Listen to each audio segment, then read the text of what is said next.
To start, I actually want to start by admitting something, which is, so the title of this talk is How Islam Saved Western Civilization. For the record, I believe that that is a totally accurate statement. There's nothing, this isn't an attempt to back away from that title at all. The thing I want to admit is the title of this talk is How Islam Saved Western Civilization. I have nested a contradiction in the title that I'm going to show you later on purpose because I like to do things like that. It's just my nature. So I just want you to know I'm admitting this right off the start. So to start this thing off, though, I also want to admit something else, which is that I picked the title because there's a book that kind of inspired me.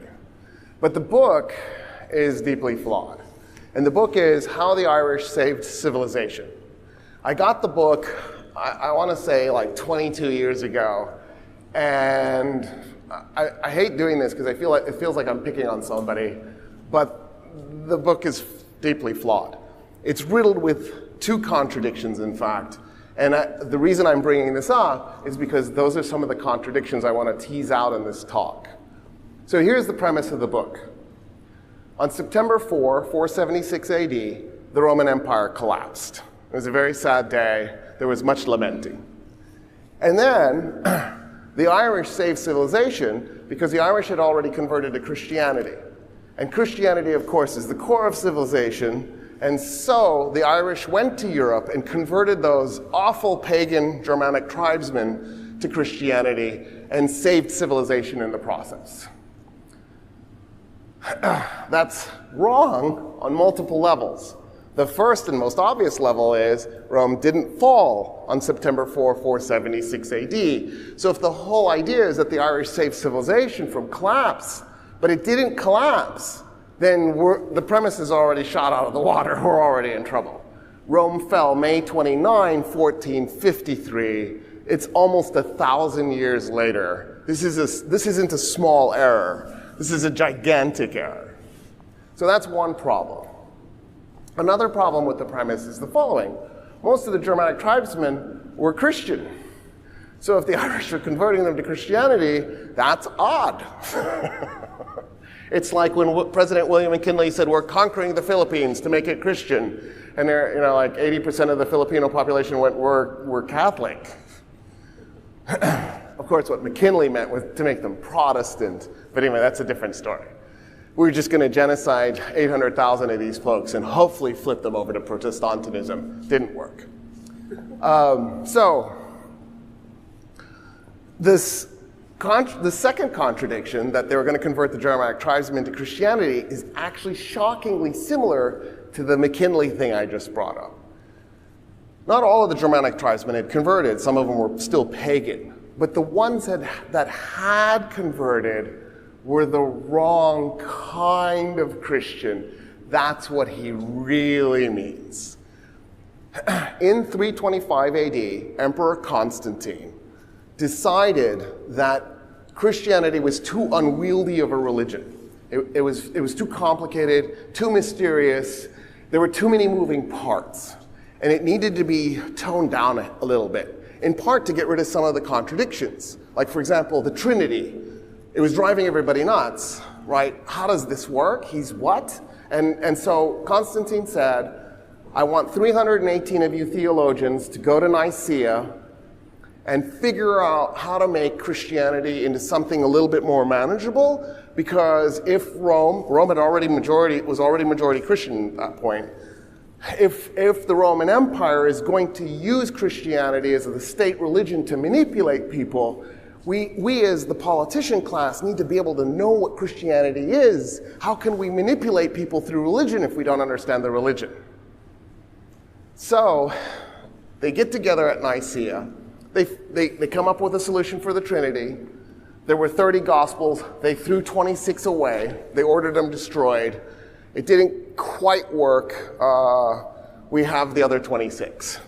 Most of them were found in Egypt by a farmer who was in the desert digging up phosphorus, and he hit a jar with his shovel, and he heard it crack, and he pulled the jar out, and he saw these leather-bound books. I want to say it was 46, 47, and he pulls out the leather-bound books, and he's like, I don't know what these are, but I know who will know. And he was Muslim, he went to the nearby church, the Coptic Orthodox church, and he handed them to the priest, and the priest went, oh, I know what these are.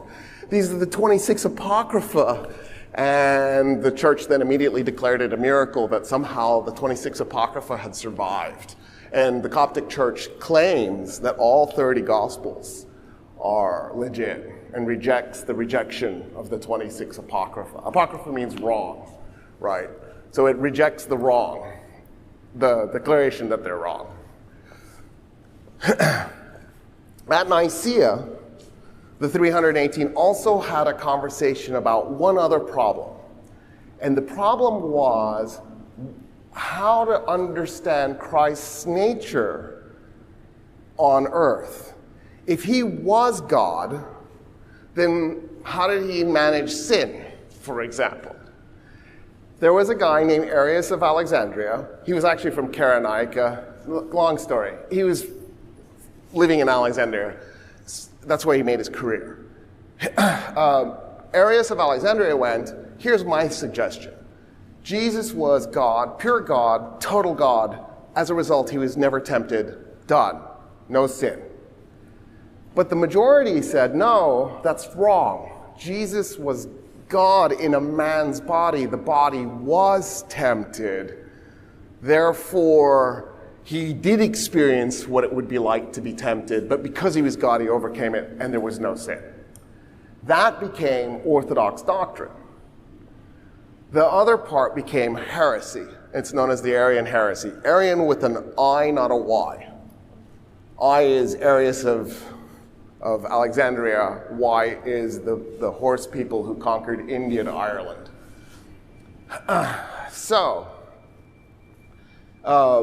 That's the Arian heresy. It took off in Egypt. It took off in Syria. And the Germanic tribesmen really liked it. So that's what's being converted. They're being taken away from the Arian heresy into what we would have considered mainstream Christianity. Of course, in the United States, the average American Christian is an Arian heretic. I can prove it to you. There is a Greek guy who wrote a book called The Last Temptation of Christ. His name was Nikos Kazantzakis. The Last Temptation of Christ is Orthodox Christian belief. Christ was tempted as a man, but overcame it because he was God. Americans went nuts when Scorsese turned this into a movie. The French also went nuts. They actually set a historical movie theater on fire while people were in it because they couldn't believe that a movie that could be this heretical could be made when the reality was they were the heretics. That was the church's official belief. I'm not the only one that thinks that's hilarious. All right, fine. These are the types of contradictions I want to tackle, right? The assumptions that we go into these conversations with, like, oh, the Germanic tribesmen are pagans, and oh, right? And the reality is it's way more complicated. So to do that, I want to start with a definition of Western civilization. I've covered this before in other lectures, but I have to treat every lecture like a standalone. So if you've heard me before, forgive me for any redundancy. I will try not to focus too much on this particular definition just because I've covered it in other lectures, but I still need to do this. So if you take a college-level course, Intro to Western Civilization, and for the record, I'm a political scientist, but history is obviously a thing of mine, and I did teach for a few years with the University of Maryland University College, and I did teach their Intro to Western Civilization class. So I'm also telling you this as a person, as a recovering Intro to Civilization professor. Usually, every school is probably a little bit different because it depends on the textbook and the professor, but usually the class starts in 3,400 BC,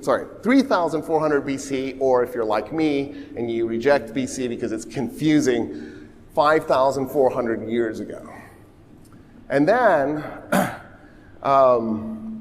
the class usually goes, it depends again on the text and the professor, but it usually goes to 1648 with the end of the 30 Years' War, which didn't end in 1648 and lasted about 50 years, just for the record, just to make things not work.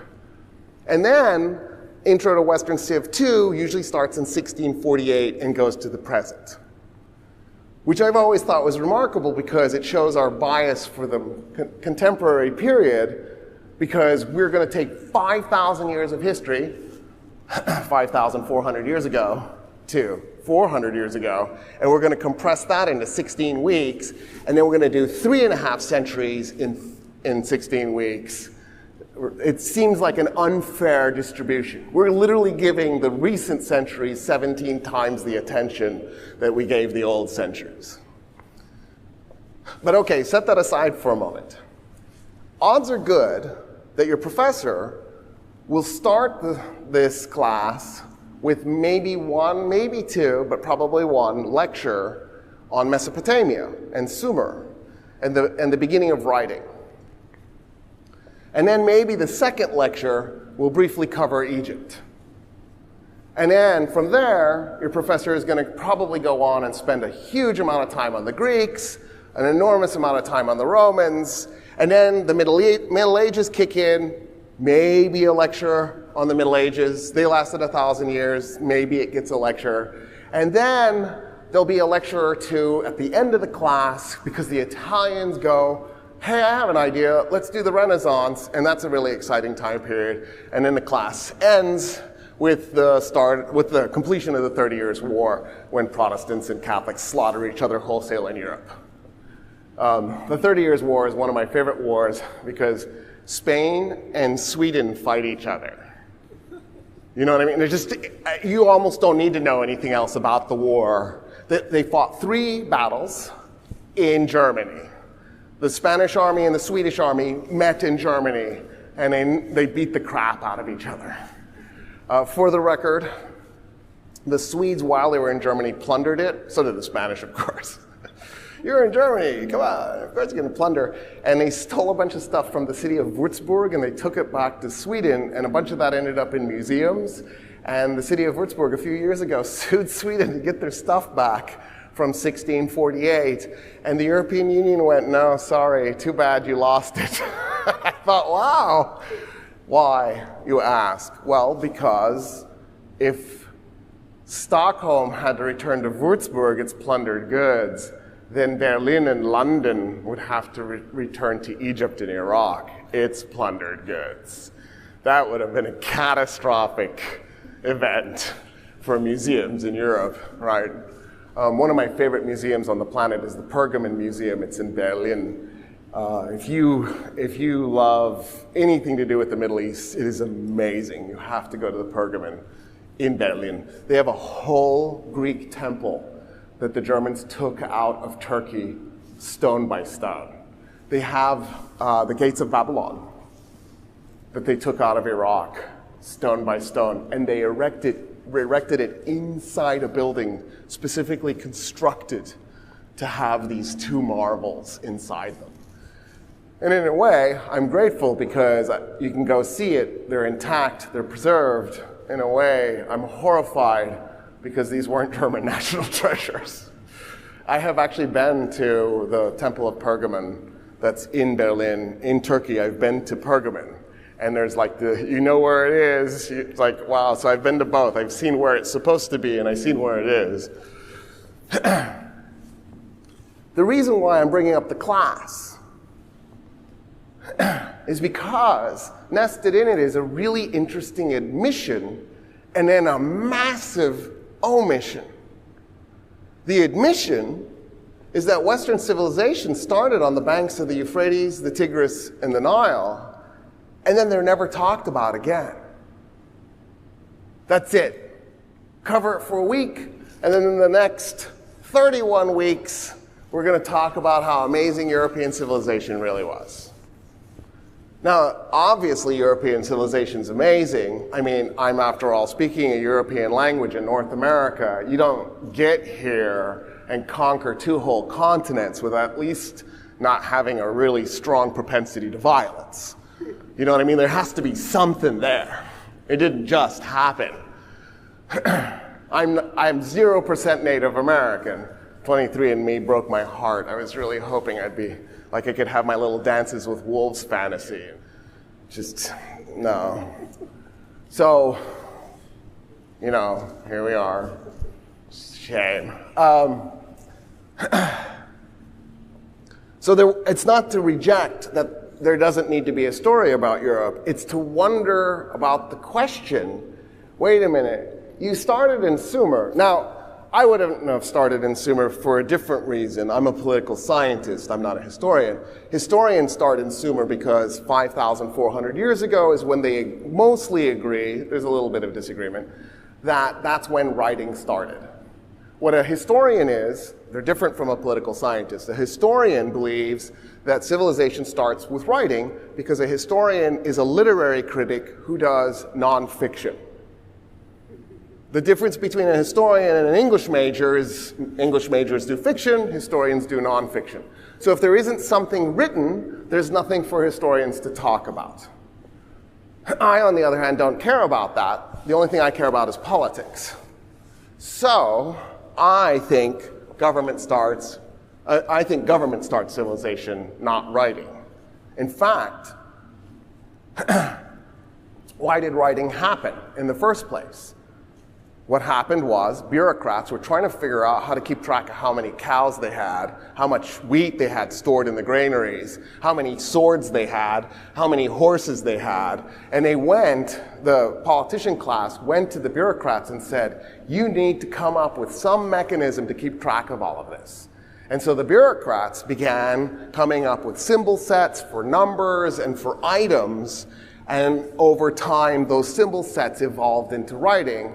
In other words, government had to come first.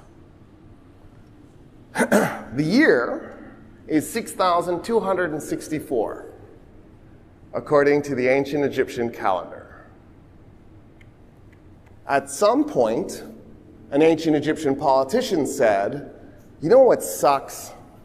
That the farmers don't know what day to plant their crop every year. If we made a calendar and kept track of when spring started, that would really make our lives easier. In other words, even the advent of the calendar isn't the start of civilization. There was a government before that. By the way, just for the record, the Egyptian calendar doesn't have leap years in it, so it's off by 0.24 years. It's actually 0.239, I think. So in other words, you need to do a leap year every 4 years, but every 100 years you need to skip leap year. But every 1,000 years, you need to go ahead and do the leap year you would have normally skipped. So in the year 2000, we were supposed to skip that leap year, but we weren't because it was the 1,000-year point, so that's why we went ahead and did it anyway. Really complicated, but a lot of fun. The ancient Egyptians, because they don't have that, their calendar is so old, they're off by 4 years. In other words, a way to think of it is the first day of spring has rotated through every single day of their calendar 4 times. So it's really the year 6,260, not 64. I'm bringing that up because what that meant then was farmers every 4 years had to actually move the date one day, right? Because the start of spring. And the Egyptians were like, people can keep track of that, let's just move on. This calendar will be too wonky and complicated otherwise. Egypt probably created government about 6,500 years ago. So civilization in Egypt is probably about 6,500 years old. We think that the Sumerians probably started government a couple of centuries later. So the Sumerians beat Egypt to writing, but the Egyptians beat the Sumerians to government, and the two of them were always really close to each other whenever there was a development.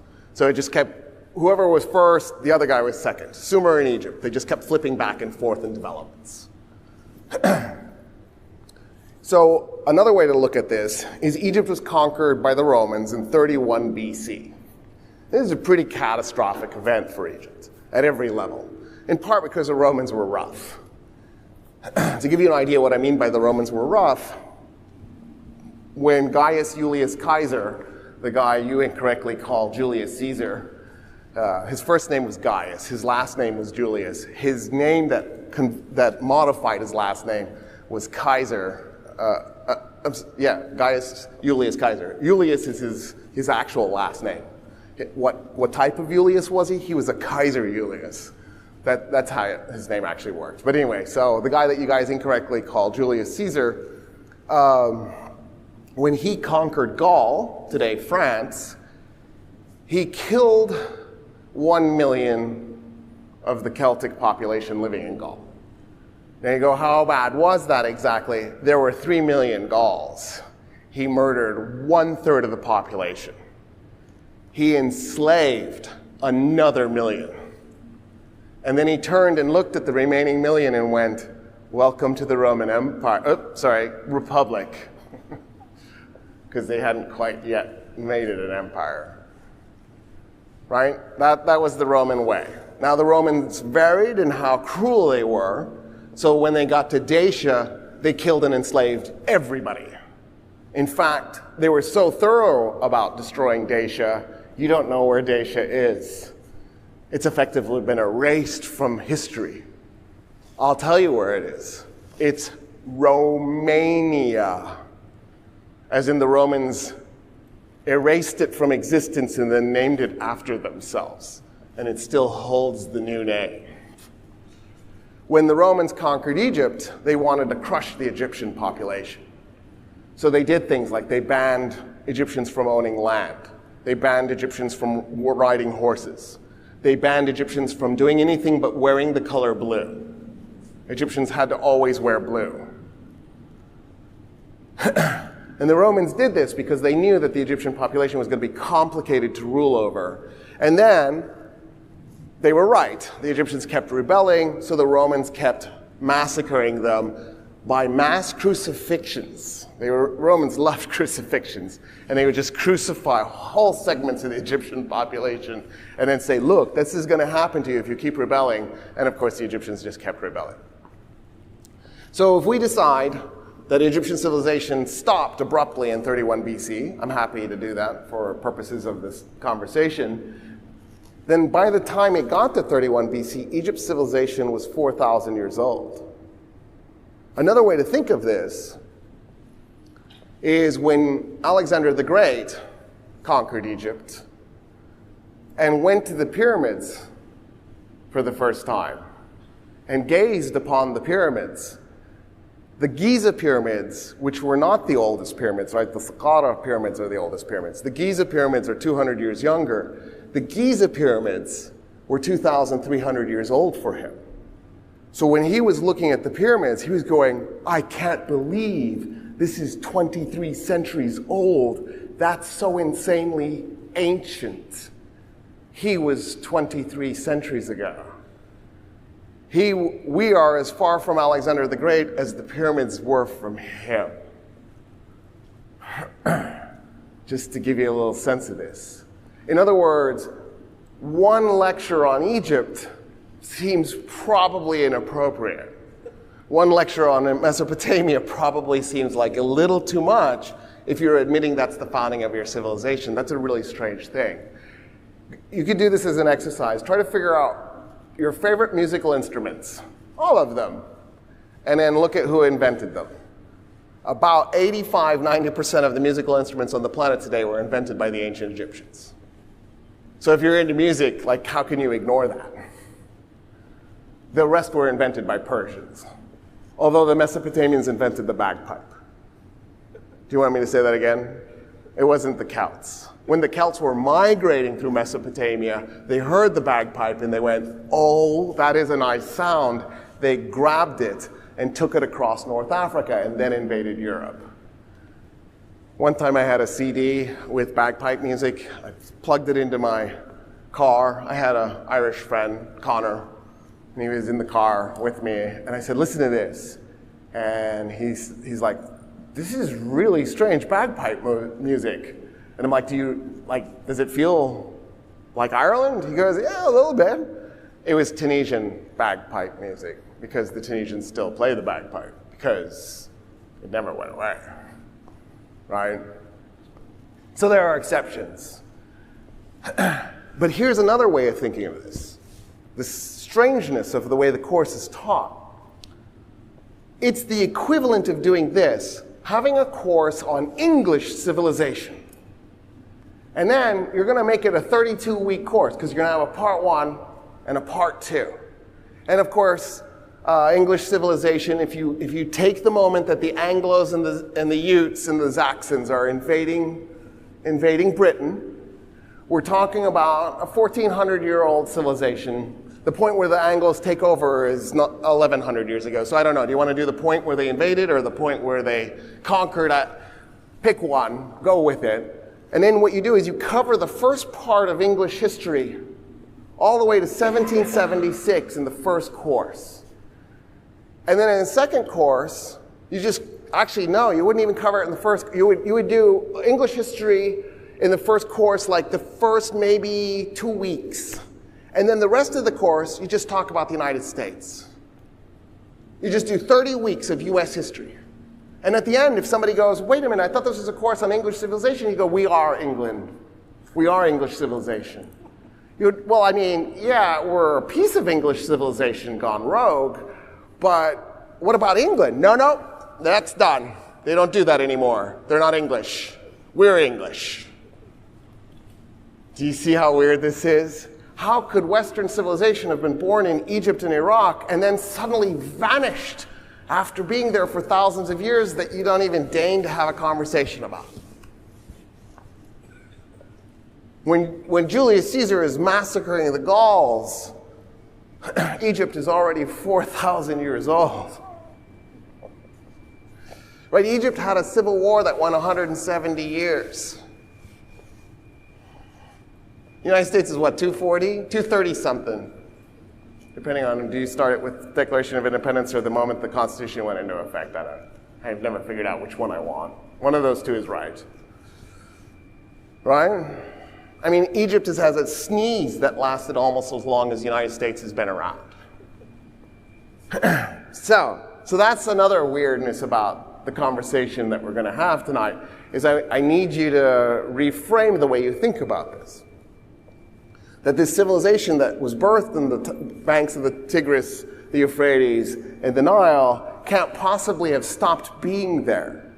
But if you've been listening to the news lately, it gets really interesting because when Russia invaded Ukraine, all I hear now is Russia almost accepted Western culture. Russia almost accepted Western democracy. The West is supporting Ukraine. West. It's the old conversation from the Cold War, reborn again. So we got to go back a little bit here before the Cold War to understand some terminology.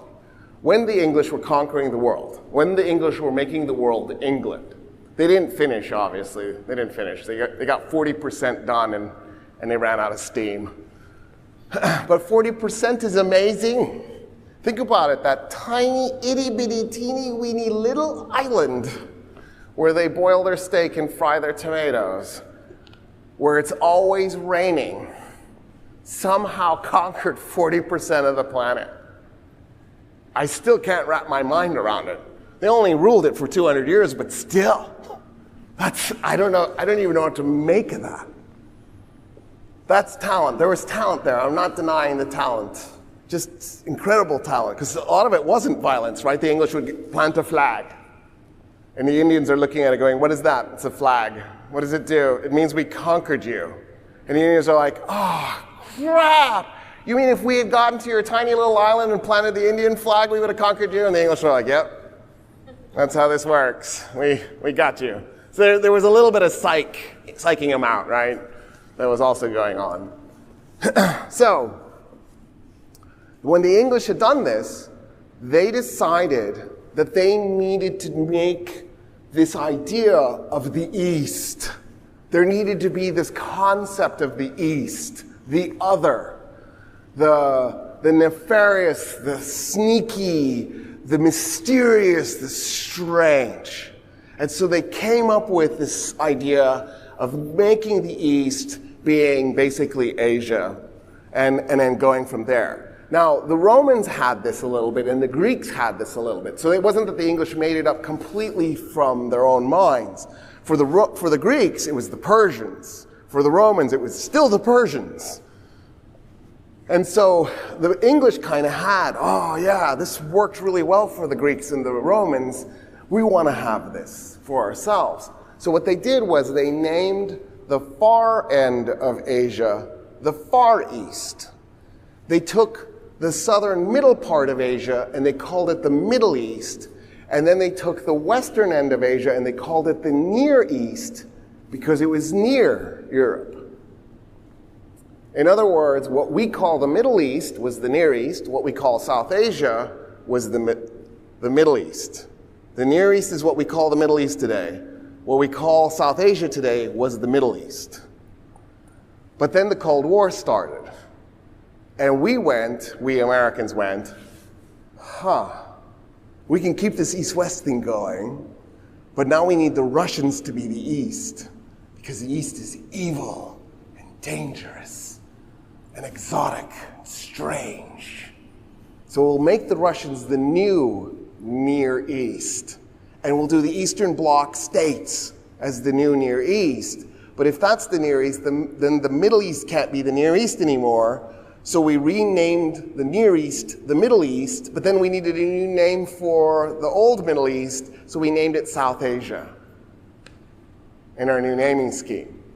The Eastern Bloc states and the Soviet Union, it never caught. Nobody started calling that the Near East. But they did call it the East and the Eastern Bloc. In other words, it partially worked. It worked well enough. It got what they wanted.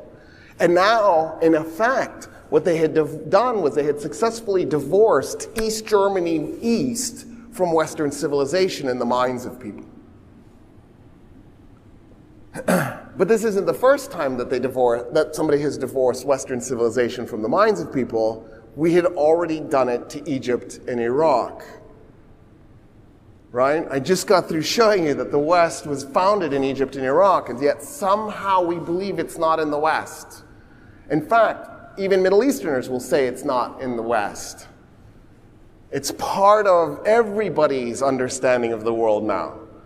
And this is, of course, at the heart of Orientalism, because the goal is to make it seem that the East is irrational. It's inefficient. It's authoritarian. And the West is democratic and liberated. And everybody's happy. It's all about ice cream. We build it into everything. So I don't know if you've ever watched The Man in the High Tower. It's probably not worth watching. The first season is. The first season was really, really amazing. But then after that, it kind of falls apart a little bit. And you could tell they just didn't know where to go. But it's about what would have happened if Japan and Germany had won World War II. And so it's really weird watching Americans walking around in SS uniforms, goose stepping around. It's just like, oh, God. So the first season, the whole time you keep thinking, oh, this is horrific. Well, not to ruin the story for you in case you haven't seen it, but at one point, there is a good Japanese, right? That's a fun trope. Good Japanese, bad Japanese, right? We do this all the time. Good Native American, bad Native American. That's how we it's Downton Abbey. Everybody upstairs is wonderful. Some of the people downstairs are wonderful, but some of the people downstairs are not wonderful. Because we all know there are good lower class people, but there's scum lower class people, but upper class people are all wonderful. Because the guy who wrote Downton Abbey, of course, is a member of the nobility, and so it's a giant propaganda piece. Just remember, also he villainizes gay people, which is interesting, and Americans like this show so much.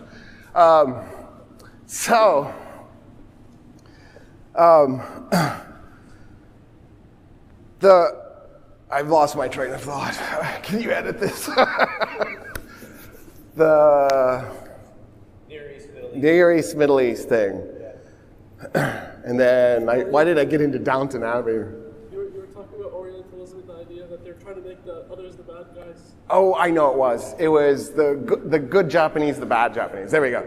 So there's this good Japanese guy, and he's trying to figure out the mess that they're in. because the Japanese are controlling California and they can barely hold on to it. Things are falling apart. And they know that the Nazis are coming for them. Because, right, of course they are.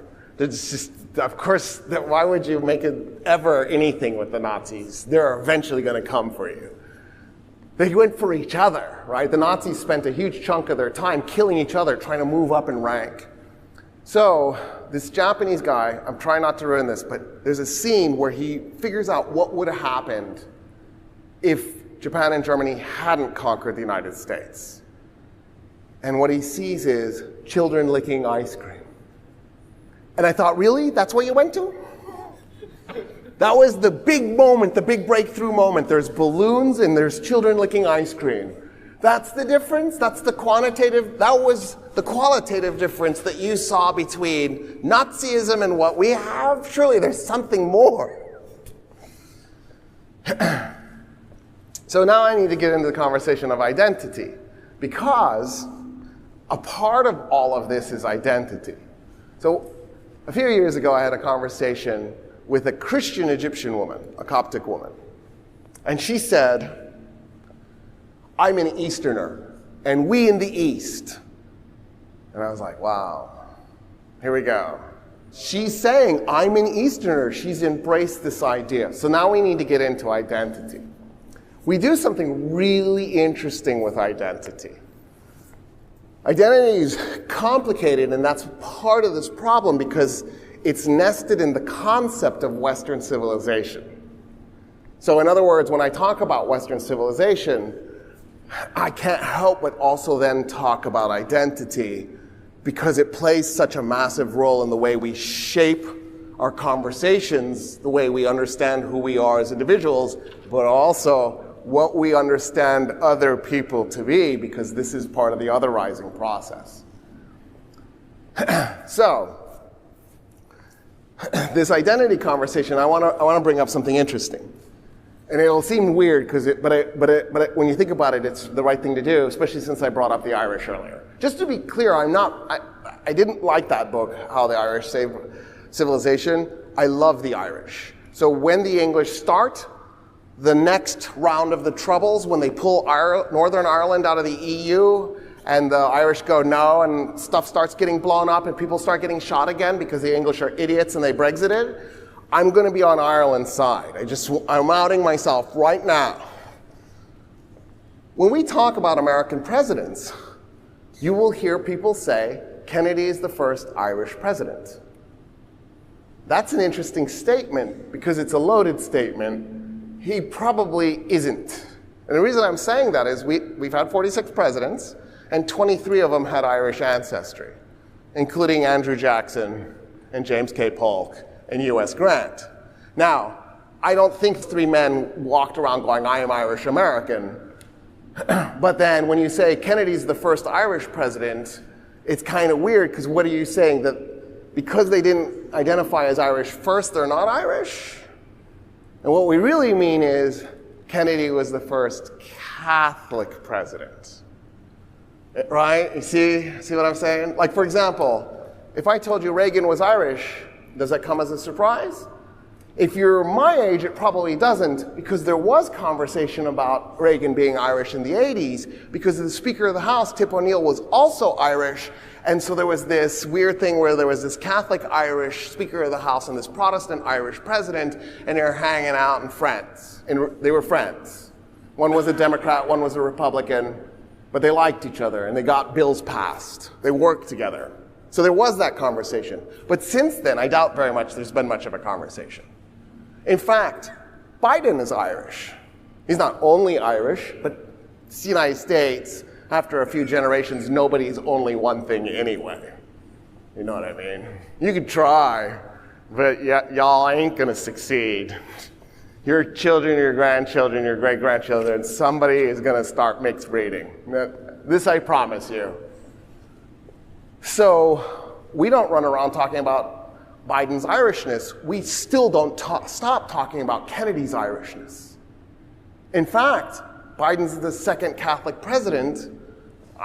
The majority of Americans know this. I think it's 60%. But it's not an important conversation. And in part because we're in a different place, right? The identity stuff has shifted a little bit. The way the identity thing gets to Biden is his religiosity. When Democrats are asked, how religious is he? By the way, the majority of Republicans know he's a Catholic. 55% of Republicans say, yes, Biden's a Catholic. But when people are asked, is Biden religious? 90% of Democrats say yes, he's at least a little religious. 45% of Republicans say yes. In other words, the way we stick identity on people has everything to do with the identity we hold for ourselves. I mean, I guess we could ask Biden. It never occurred to anybody to ask Biden, I guess, because you would think he'd be the expert. Like the fact that we have to survey Americans and they all have an opinion, that's also fascinating to me. Like, how does everybody have an opinion? Did you do research? Did you look it up? How did you form? You know what Biden's religiosity is? How did you figure this out? It's like this mystery. My point is that when we think of people, we stick an identity marker on them, and the identity markers can be really complicated because they can involve nationality, they can involve religion, they can involve race, right? And those identity markers that were important at one point might be not important later on. And so in the mix, when we have a conversation about Western civilization and the West, and then how we think of ourselves, that's what this is also about. And usually when we say the West, we think of Athens and Rome and England and maybe even Germany and France, reluctantly Spain. And even though we think of Rome, we're probably a little iffy about Italy, which is another contradiction in this thing, right? So let me give you an example of what I mean by this. So when I was taught the part where they talk about the steam engine, I'm probably remembering this incorrectly, but I swear at one point, probably third grade, I have it in my head, and I'm probably wrong, I was taught that Robert Fulton invented the steam engine.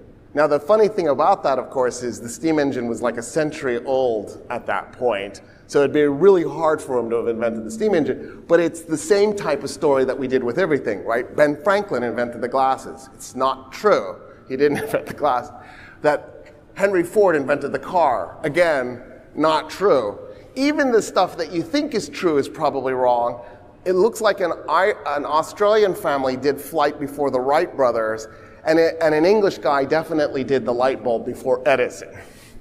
In other words, everything we were taught was wrong at that level. But okay, so then later on in my life, by the time I'm in college, I was taught that the steam engine was invented by Thomas Savery and Thomas Newcomen. Savery did the first one, and then Newcomen did the next one.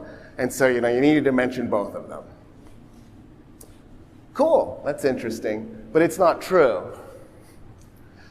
There was an Italian before Thomas Savery, a guy named Giovanni Branca, who did a steam engine before him. In fact, there was a guy before him, a Spaniard. His name was Geronimo I'm having a COVID brain moment. De Ayans y Beaumont. I think that's his name. We're going to go with that. And he invented the steam engine like 200 years before Robert Fulton stuck one in a boat. 100 years before Thomas Savery and Thomas Newcomen. And honestly, that's not the start of the steam engine either. There was a Turk named Taqi-ad-Din who invented the steam engine in 1551, 60 years before the Spaniard did it in the Ottoman Empire. In fact, that's still not the birth of the steam engine. The steam engine was made by a guy named Heron. Heron was in the Library of Alexandria in Egypt. And he made the steam engine 1,500 years before Takia did. We've had the steam engine for 2,000 years now. Now, when I mentioned Heron, I didn't say it. I almost said it, but I caught myself. I almost said he was a Greek from Alexandria, Egypt, at the Great Library who invented the steam engine. And the reason I caught myself is because of the identity thing, which I'm not done talking about. But before I move away from Heron, I just want to point out what he did. He made two steam engines, in fact. One of them was actually a static rocket, and it just spun. So he didn't just invent the steam engine, he also invented the world's first ever rocket. It didn't go anywhere, but it was a rocket. The other thing he did was he made a mechanical play with gears. I was also taught that the gear was invented like 300 years ago. But he, 2,000 years ago, made a play that actually had gears in it. In fact, we now have a thing called the Antikythera device. The Antikythera device was found off the coast of Antikythera. It's a metal box. For the longest time, archaeologists had no idea what to do with it. Somebody went, what if we x-rayed it? And they did it. They x-rayed it. It has gears in it. The thing is 2,000 years old. And then they figured out what it was. Well, recently, we finally figured out what this thing was. It was a computer. It was an analog computer, a mechanical computer, not a digital computer. It wasn't electronic. It had gears in it. And what you would do is you would enter the date on the top, and then it would rotate the constellations into place. So it was an astronomical computer, so you could know what constellations you would see that night. Think about how complicated it would have been to put that kind of data into the form of gears and then stick it into a box and make it work. Where you're putting something as complicated as a date into it by rotating the gears. This is not nothing. So Heron had this thing with gears in it, with levers, by the way, with bells and whistles on it. You would turn it on, and then you would go sit down and watch. And what the gears would do is it would cause the scenes to shift, and you could have an object move across. For example, you could have waves, and then a boat, and then you could have sound effects with the bell and the whistle and the clacking. And then the scene could shift because you had all these different things that would move into place. And you could have a scene where a boat goes across the water and lands on the shore and a hero moves out. In other words, he invented a TV. It was just a mechanical TV. 2,000 years ago. Isn't that crazy? Is that crazy? Now, I said already, I almost admitted to you he was Greek. So let me tell you why I'm telling you this. So my family from my father's mother, so my grandmother's family, are Finlandssvenskar. That means a Swede from Finland.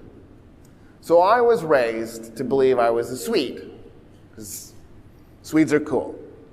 And I was raised to be racist against Finns. Is it racist? Are Finns a race? Anti-nationalist against Finns, there, because Finns are a nation, not a race. So in other words, I was taught, Finns suck, Swedes are wonderful. Now, here's the weird thing about Finlandssvenskar, is there's Swedes from Finland, and the reason there were Swedes in Finland is Sweden conquered Finland, so they were the nobles who went in to rule Finnish land and peasantized the Finns. So they were not good guys. And they ruled over Finland in this really nasty way for centuries. And then in the Napoleonic Wars, Sweden picked the wrong side and they sided with the French. The French lost. I don't know if you know that. Napoleon was defeated. And so as part of Sweden's punishment, Russia took Finland from it. The Russians then went to the Swedes living in Finland and they said, hey, you guys know how to control these Finns and rule them. You already have your little fiefdom set up with barons and dukes and counts and stuff. You keep doing that, but in our name, and we'll leave you where you are and you just pay us taxes. And the Finlandssvenskar went, yeah, that's a good deal. So basically we lost nothing losing to you in the war. And they're like, yeah, sure. If that's how you want to feel about it. In other words, the Finlandssvenskar are not the most popular people in Finland. They're about 6% of the population, and it's an ugly history. I'm owning this. I'm not going to try and sugarcoat or gaslight you. My ancestors were on the wrong side, just so we're clear. Until World War II, and then we made up for it. The Swedes fought side by side with the Finns against the Russians, and all is forgiven. And the Finns and the Swedes are like the Bopsy twins of Europe now. I don't know if you caught this in the news a few months ago, but the Prime Minister of Finland said we want to join NATO, but we can't unless the Swedes join. And it's because Finland will never do anything without Sweden, and Sweden will never do anything without Finland. And Sweden said, we've been holding on to our neutrality for a long time, but if you need to join NATO, and we think you do because the Russians are a real threat, we have to join NATO to support you. Like, that's how their relationship is. They're very cute. They should totally just get married and get it over with. They are. They're already married. So in other words, if I went to Finland, even though there might be some latent resentment left, I'm probably okay. I'm not like scared or anything about it. I took 23andMe. Don't do 23andMe if you're a racist. I'm just telling you right now. It's gonna upend your entire worldview of yourself. It turns out my grandmother was mostly Finnish. It's like, oh no. So now I have to spend years now trying to overcome my anti-Finnishness and embrace the fact that I'm more Finnish than Swedish. But am I? So she had a Swedish name. She spoke Swedish. She identified as Swedish. It's just genetically she was mostly Finnish. See how complicated this got all of a sudden? But now here's the really weird twist, and it's why I'm bringing this up. If you're a 6% minority in a place, and you only want to breed with your own nation, it's going to get cousiny really fast. You know what I mean? You're probably doing your children and grandchildren a huge disservice. At some point, you're going to want to open up to the possibility of marrying into one of the locals. And that's what my ancestors did. So what I am is I'm paternally Swedish, and I had a Swedish male ancestor who married a Finn, and then maybe he married a Swede, that child married a Swede, but then there were like 2 more Finns, and then a Swede again. In other words, as time went by, we effectively became genetically Finnish, because that Swedish DNA just kept shrinking every time there was a marriage to a local. And that's what happened to Heron. When the Greeks conquered Egypt, 300 years before Heron's birth, the Greeks definitely separated themselves out from the Egyptians because they saw the Egyptians as inferior. But after 15 generations, there was no way Heron wasn't part Egyptian. In other words, calling Heron the Greek scientist from Egypt is really an interesting proposition, because how Greek was he? How Egyptian was he? After 15 generations in Egypt, how Greek were the Greeks? If nothing else, their culture was modified by the Egyptians they lived around. Their DNA was modified because they were marrying into them, not Cleopatra. But when I said Cleopatra, you went, oh, the Egyptian pharaoh, the woman. Cleopatra, by the way, it's the 7th. I'm keeping track. I know y'all mostly aren't. Cleopatra the 7th is the famous one. Cleopatra the 7th, that you identify as Egyptian, was 0% Egyptian. So her family tree is wonky and difficult, because on 2 occasions, she had an uncle marry a niece. So I don't know how to do this. because I can't count the generations back, because what am I supposed to do with the niece-uncle thing? Twice. So there's two ways to count it, right? You count 7 generations because you count the niece as a separate generation, or 5 generations and you make your life not a nightmare. So I'm doing 5. If you go back 5 generations, the way to do this, the math on this, the math is fun, and the really cool thing is just about everything in the universe can be described as by math, right? You take 2 to the power of the generation you're trying to go to. So you're 0 generations away from you, 2 to the 0 power is 1. Your parents are 1 generation away from you, 2 to the first power is 2. Your grandparents are 2 away from you, so 2 squared is 4. Your great-grandparents are 2 cubed, that's 8. By the time you go 5 generations back, so 3 greats and then grandparents, you end up with 32 ancestors. You should have 32 great-great-great-grandparents. She had 4. A Persian and 3 Greeks. It's actually worse if you go 1 generation forward, you go to the 4th generation, she only had 2. And then when she got to the 2, that 2 had 3 kids. One of the kids married his niece. His niece was the product of his brother and sister. So I don't even know where to go other than, oh my God.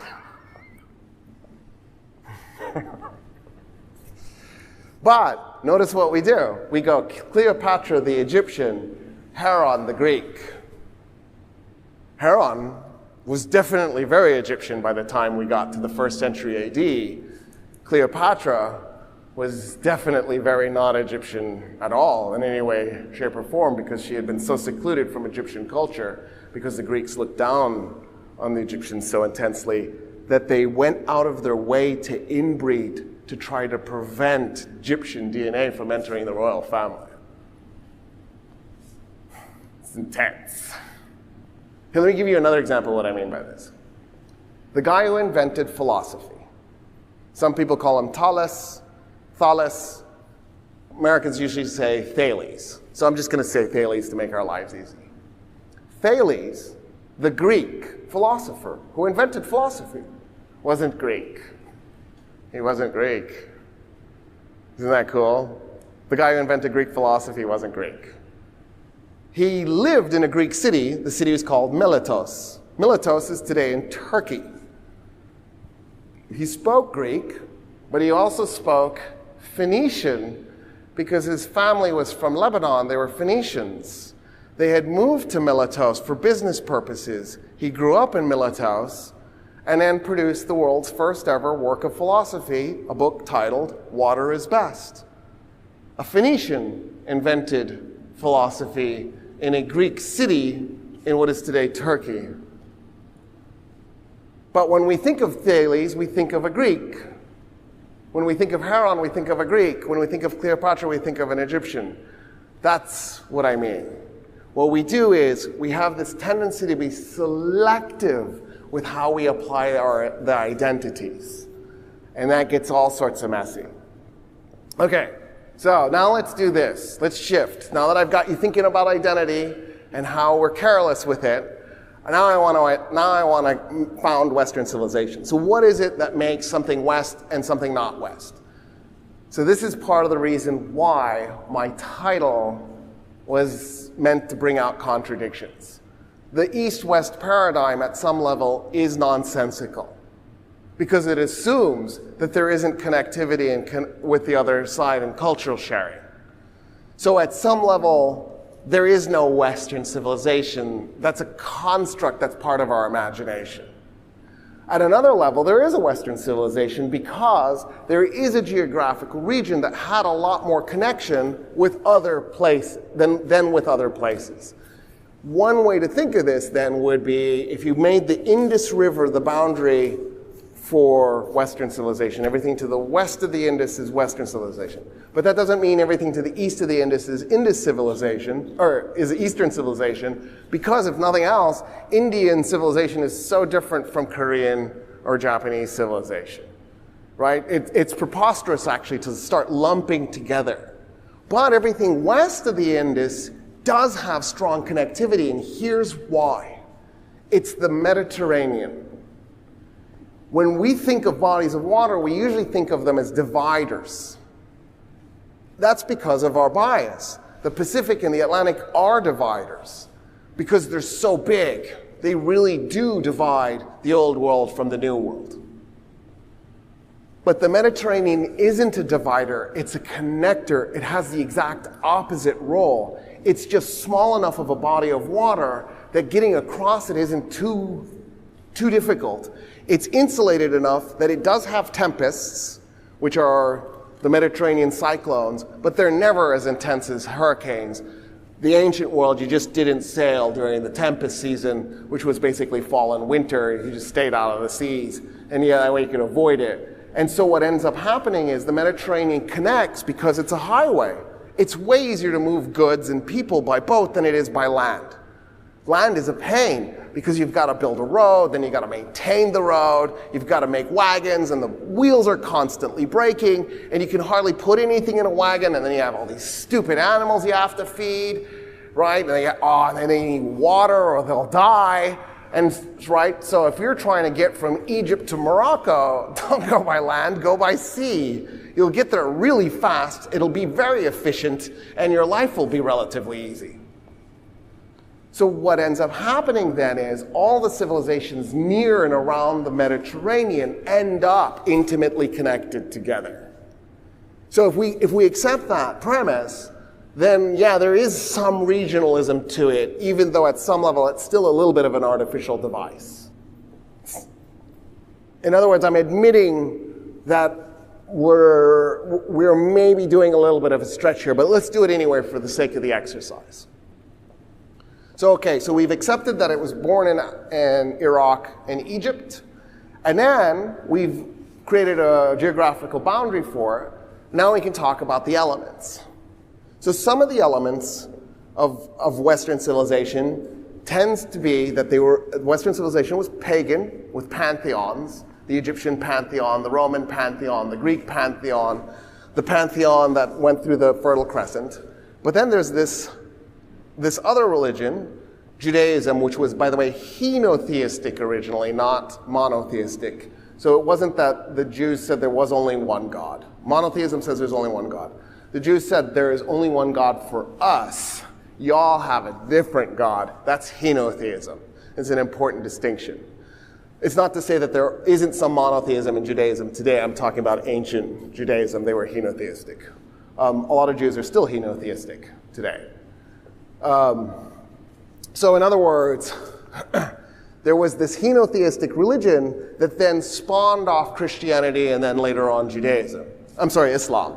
So two religions came off of this one religion, and that's what we tend to think of as a Western trait, Christianity. Not the other two, not Judaism and Islam so much, but definitely Christianity. Although maybe Judaism is a little bit better accepted today, but not for the bulk of European history, right? European history is pogrom after pogrom after pogrom after pogrom until we get to the pogrom of pogroms, the Holocaust. And then Europeans go, okay, I guess we should stop killing them. But it's like this reluctant almost, I miss it. So, if we accept that that's the religious background for this, then there's the birth of government in Egypt, there's the birth of writing in Sumer. What are the other elements? One place you can look to is the 18th dynasty of Egypt. The 18th dynasty of Egypt did something really remarkable. One of the things it did was it actually started an empire. Egypt built the world's first empire that stretched from one country to the next. The 18th dynasty conquered part of Libya. They conquered Cyrenaica, eastern Libya. They conquered the northern part of the Sudan. They went into Palestine. They went all the way into Syria. And they created an empire. Well, imperialism is the history of Western civilization. So there's that element. That's interesting. The 18th dynasty also invented a convenience industry. So for example, you could write down on a stone, they like to use limestone slabs. You could write down on a slab your laundry list and send your laundry, and they would wash it and then they would bring it to you. Or you could put a grocery list and you could call them up on the phone. No, that's not right. You enter it into your lap. No, that's not right either. You would give the list to a boy, and the boy would take it to the store. He'd buy your groceries and bring them to you. There was this entire giant apparatus built around convenience in the 18th dynasty in Egypt. They took history to a new level. So by the end of the 18th dynasty, they did a better job of chronicling their events, so that by the 19th dynasty, they were doing a really good job of it. 18th dynasty, they were still figuring this out. So they would, for example, one of the things that we know is Thutmose III was an amazing pharaoh, because, and as a warrior, he would lead his men into battle from the front line, and he was a general, and he commanded his men, and he never lost a battle. And we know that he was in 17 military campaigns because they chronicled all of that. By the way, they were prolific writers. They wrote poetry, they wrote love letters, they kept track of who lived where, so they did a census. There is a little town in Upper Egypt, if you go there, it's Deir el-Medinat, where we know more about the people living in that town over the course of a 400-year span of time, because we have their notes, we have their love letters, we have the poetry they were writing each other, we have their laundry lists, and we have their grocery lists. We know intimate details about where each person lived and what kind of life they lived. We know more about them from 3,500 years ago than we know about Americans from 200 years ago. In other words, that's a hint of the kind of hyper-chronicling that y'all do now on social media. What did you eat today? All I gotta do is look at your social media account, I will know. How's your dog doing? You've told me that too. What's the latest choreographed picture of the idyllic life you're leading, where you were careful not to show the factory in front of your front door by taking the picture in an angle so that all we saw was the sky and the trees? It's all there. Make sure not to give anybody your address, because they can Google map it and they'll see the factory. You don't want. Just carefully choreograph. Fast forward. Make it 6th century BC. There's a guy named Cyrus the Great, Kurosh, Persian.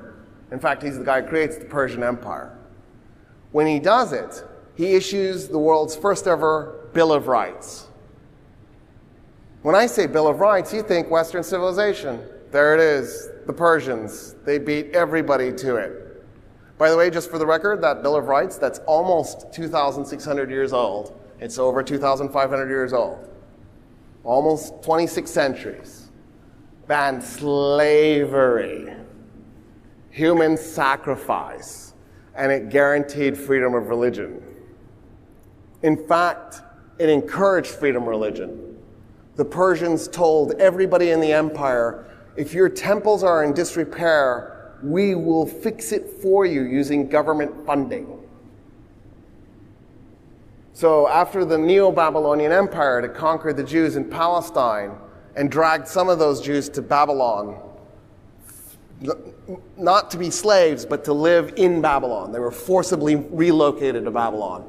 When Kurosh conquered Babylon, he told the Jews, no, you can live anywhere you want. We're not doing that anymore. There's no slavery in my empire. There's no forced living anywhere in my empire. And so a bunch of them wanted to go back to Palestine. The Temple of Solomon had been destroyed by the Neo-Babylonians because they hated the Jews and they just wanted to hurt them. So they tore down the Temple of Solomon. And when they read the Bill of Rights, they go, hey, can we get a new Temple of Solomon? Kurosh is like, yes, of course. Everybody gets their temples rebuilt. And he said, okay, yeah, show me the plans. And let's just say they added stuff. from the original temple. For example, they built a giant human-made mesa and then put the second temple of Solomon on top. And so Kurash is looking at it and he goes, wait, what? That's like a mountain, a flat mountain. The Babylonians tore that down? I don't even know how anybody built it, let alone tore it down. And Jews are like, yeah, they really hated us. And so Kurash goes, well, we're going to do it. We promised you we'd do it. We're going to build it. But I only know one people on earth that can build mountains. It'll be Persian gold, but it's going to be Egyptian engineers. And they went and grabbed Egyptian engineers, and they built the Temple Mount with Persian gold. And that's why Kurash is in the Bible.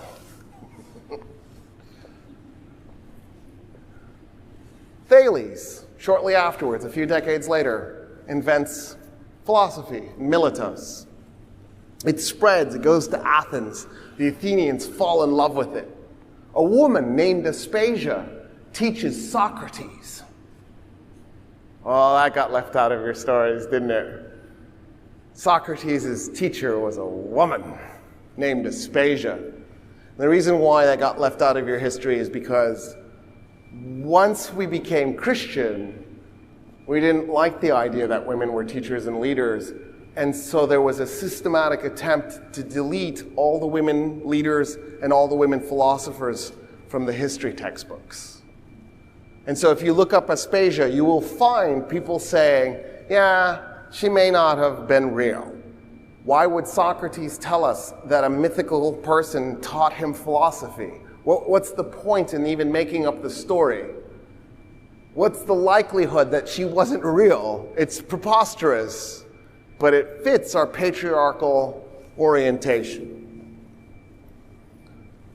The Persians and the Greeks are in this epic back and forth, and eventually the Persians get bored with the Greeks and stop fighting them, and then Alexander the Great conquers them out of the blue, and this unbelievable event. And then that Greek civilization starts to come apart and gets replaced by this Roman civilization. And the Romans are amazing conquerors. They take the Greek phalanx, they upgrade it, they turn it into the Roman legion. The Persians eventually recover from the Greek conquest, and now the new clash is between the Persians and the Romans, and it'll last 53 BC, when the Battle of Karhay, until the rise of Islam, when it ends. So the Muslims start conquering Persia in 633. So 53 BC to 633, almost 7 centuries. The Persians and the Romans fight it out. Brutal, nasty, knockdown, drag-out fights.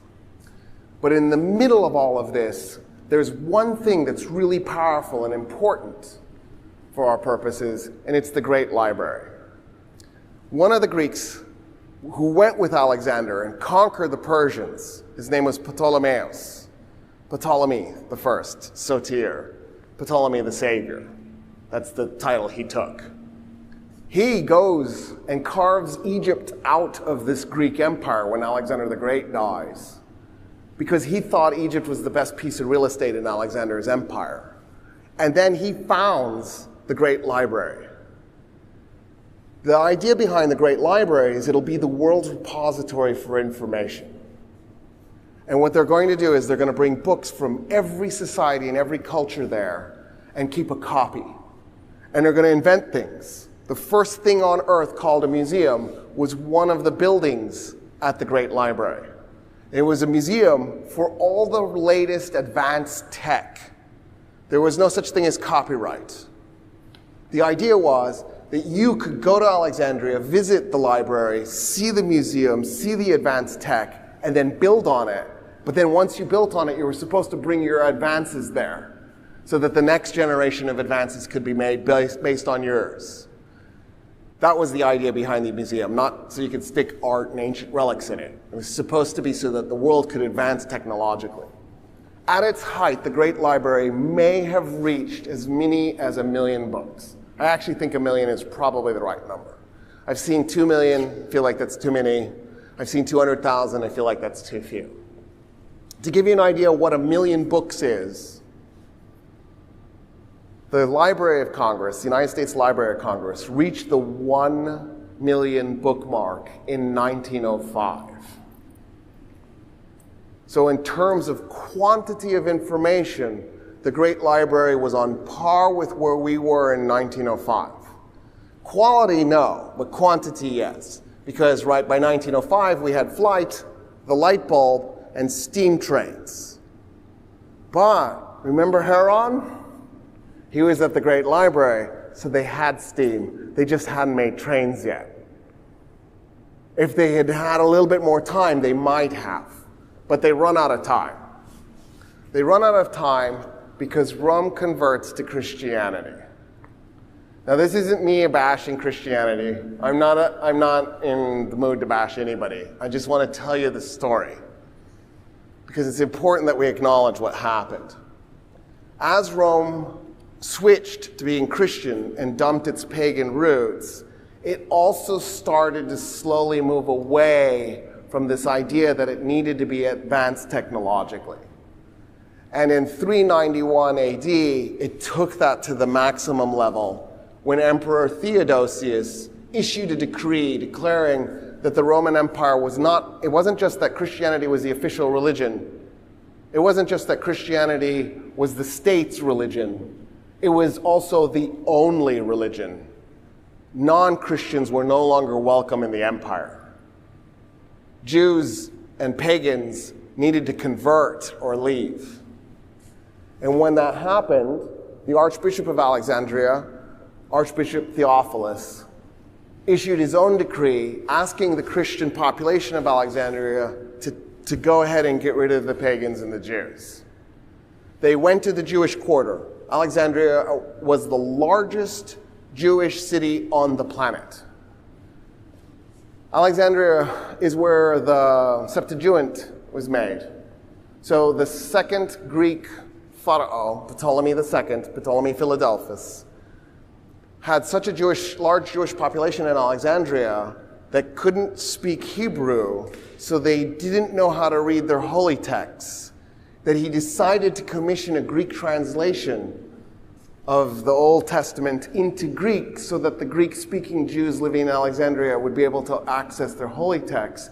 So he got 70-something rabbis, we don't know the exact number, and he made the Septuagint, which means 70. And the Septuagint was because he had 70 rabbis translate the Old Testament so that it could weed out bias and error, and they would merge the 70 translations into one so they could get an accurate translation. We have since found the Dead Sea Scrolls, which were older, but not by much. I think they were 200 or 300 years old. So now we have the original Old Testament material in the original Hebrew, and we've compared them. You don't need to change your translations. The Septuagint is spot on. It was an amazing translation. In other words, he pulled it off. The mob goes to the Jewish quarter and just begins massacring the Jews. When they're done destroying the Jewish quarter, which won't be inhabited again for another 1,500 years, they then go and try to find the pagans. The problem with the pagans is they were intermingled with the Christians. So you just literally had to knock on doors and go, "Are you pagan?" Pretty much everybody is going to deny it. So then you go, "Who are your pagan neighbors?" And then, right now you can find out, because people will rat each other out. It's hilarious. Just ask the Yugoslavs when they decided to kill each other in Bosnia-Herzegovina. They then go to the Great Library. The Great Library was run by a woman named Hypatia.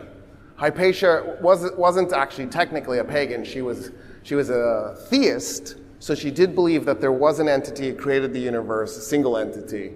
But she didn't think that anybody could know its nature, so she rejected Christianity. But the majority of the students at the Great Library and the majority of the professors at the Great Library were, in fact, pagan. And so the mob decides to get rid of the Great Library, and they destroy it. But we, as a society, get lucky, because Before they destroyed it by a few decades, there was a Persian emperor who got jealous of the Great Library. His name was Shapur the Great. Shapur wanted his own Great Library. He defeats a Roman emperor, Valerian. He captures 2 intact Roman legions.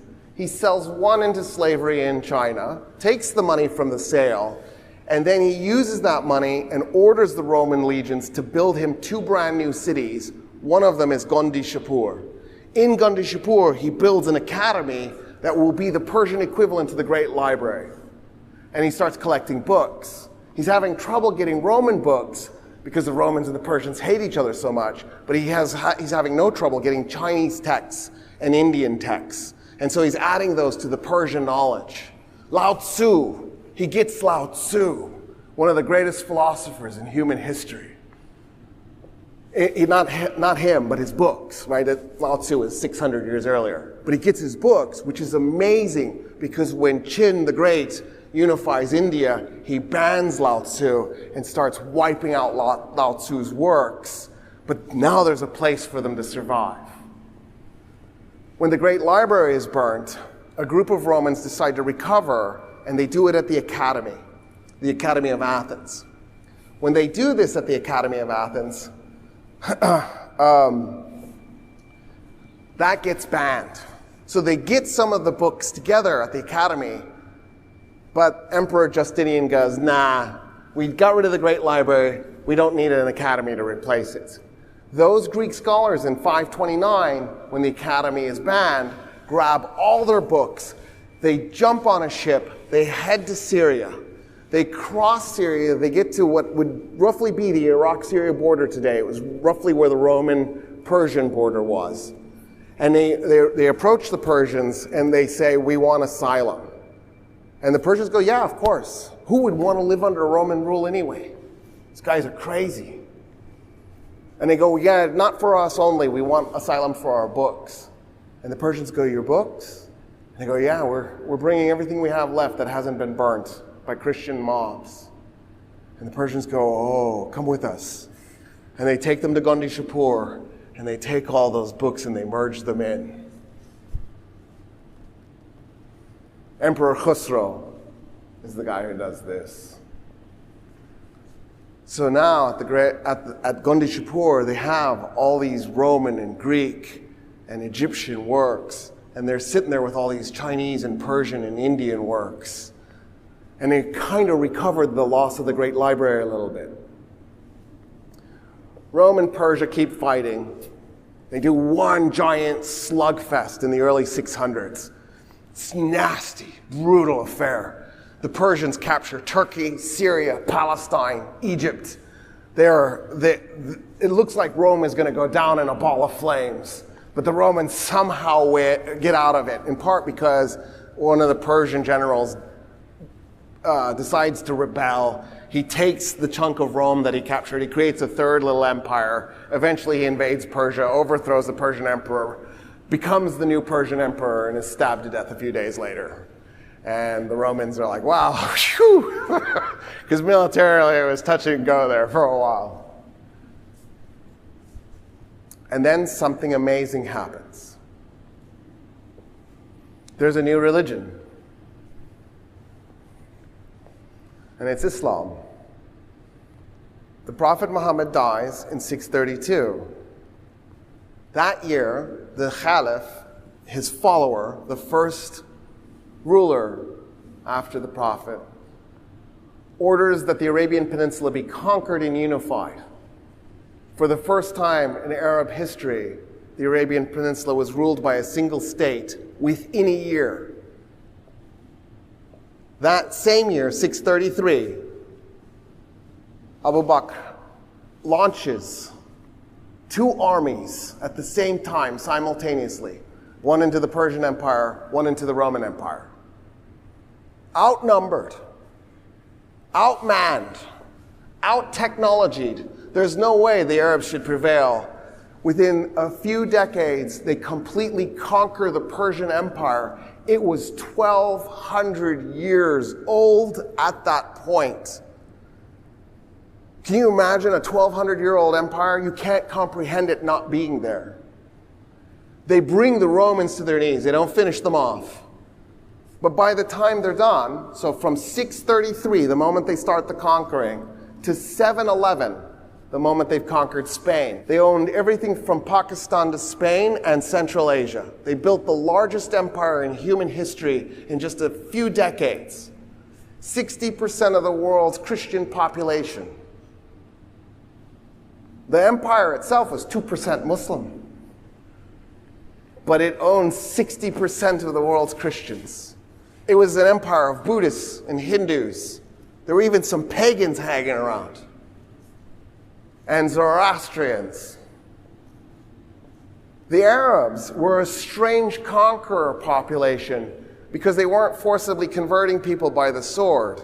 They weren't mass genociding whole populations. They weren't enslaving 1/3 of Gaul. They did fight in France, just for the record. 725? That's the year stuck in my head. It's probably wrong. The Battle of Tours, also known as the Battle of Poitiers, against Charles Martel. And the French win, just for the record. But the Arabs, as they were retreating, carved off Narbonne and continued to rule a piece of France for a few centuries. These Arabs were actually humble. So when they conquered Persia, they went to the Persians and they went, dude, we don't know how to run an empire. This is way over our pay grade. We just started ruling ourselves. We don't know what we're doing here. You guys are amazing at this. What we need you to do is keep running the empire. We don't even know how to mint coins. The first Arab coins show 3 men standing next to each other. They're holding a cross in one hand and a globe with a cross sticking out of it. So they had a cross in both hands. Because they took the Roman mint and they just began counterfeiting Roman coins. In fact, the word fulus, which is the word for money, comes from the Roman folus, which was one of the coins that they were counterfeiting. Those Arabs walked into Gondi Shapur after conquering it. And they turned to the Persians and they went, what's that? And the Persians go, it's an academy. The Arabs go, cool, what is that? They go, it's a repository of all the knowledge of the world that we know of. And the Arabs go, show us. And the Persians go, what choice do we have? Take them in. And the Arabs go, teach us. And the Persians go, what choice do we have? We will. It takes a while. It doesn't happen right away. But in the 8th century, Al-Kindi begins converting these texts from Greek to Arabic. And that's a huge leap because now it means a larger portion of the population can start to read them. A guy named Al-Khwarizmi, a Persian, a Muslim Persian in the Arab Empire, decides to start focusing heavily on Hindu mathematics. Al-Khwarizmi invents algebra and Arabic numerals. So the next time you're doing math, remember to thank Al-Khwarizmi that you're not using an abacus to do Roman numerals, which are impossible. Really try. Set up Roman numerals, put a minus sign under it, and try and subtract Roman numerals from Roman numerals. You'll tear your hair out. Forget multiplication and division. Al-Khwarizmi creates a math system that you can work on. He's so advanced, he invents algorithms 1,200 years ago. In fact, algorithm was the Roman attempt to say his name. Al-Khwarizmi, algorithm. So every time you say algorithm, you're actually saying this Persian philosopher's name. Then, in the 10th century, there's a guy named Farabi. The Romans call him Farabius, or Al-Farabius, because the Arabs called him Al-Farabi. Farabi realized that he had a problem. He wanted to talk about everything and anything under the sun. He wanted no limits. He was a polymath. He wanted to talk about psychology and politics. He wanted to do astronomy. He wanted to do religion. He knew he was eventually going to step on somebody's toes and he was going to get it. So what he did was he wrote all the books he wanted to, and then he put it in his will that when he died, they would get published. And so as a result, we don't really know as much about him because during his lifetime, he spent it as like a gardener. And what he would do is he would garden at the palace, and he would listen to all the political conversations inside, pretending that he's tending to the roses or something. But in reality, he was writing it all down. He's going to ask really strange questions, questions that maybe not many folks had asked before. So when the Persians made their empire, they did something completely unexpected, completely bizarre. When you would get conquered by Kurosh the Great or subsequent Persians, you weren't subjugated, enslaved. You became a partner of the empire.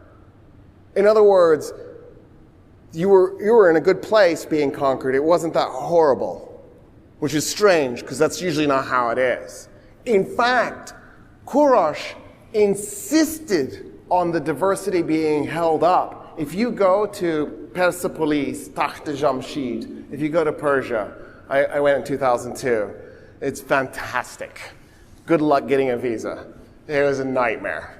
I'll never try again. It's not going to happen. I give up. But if I could go again, I would definitely do it.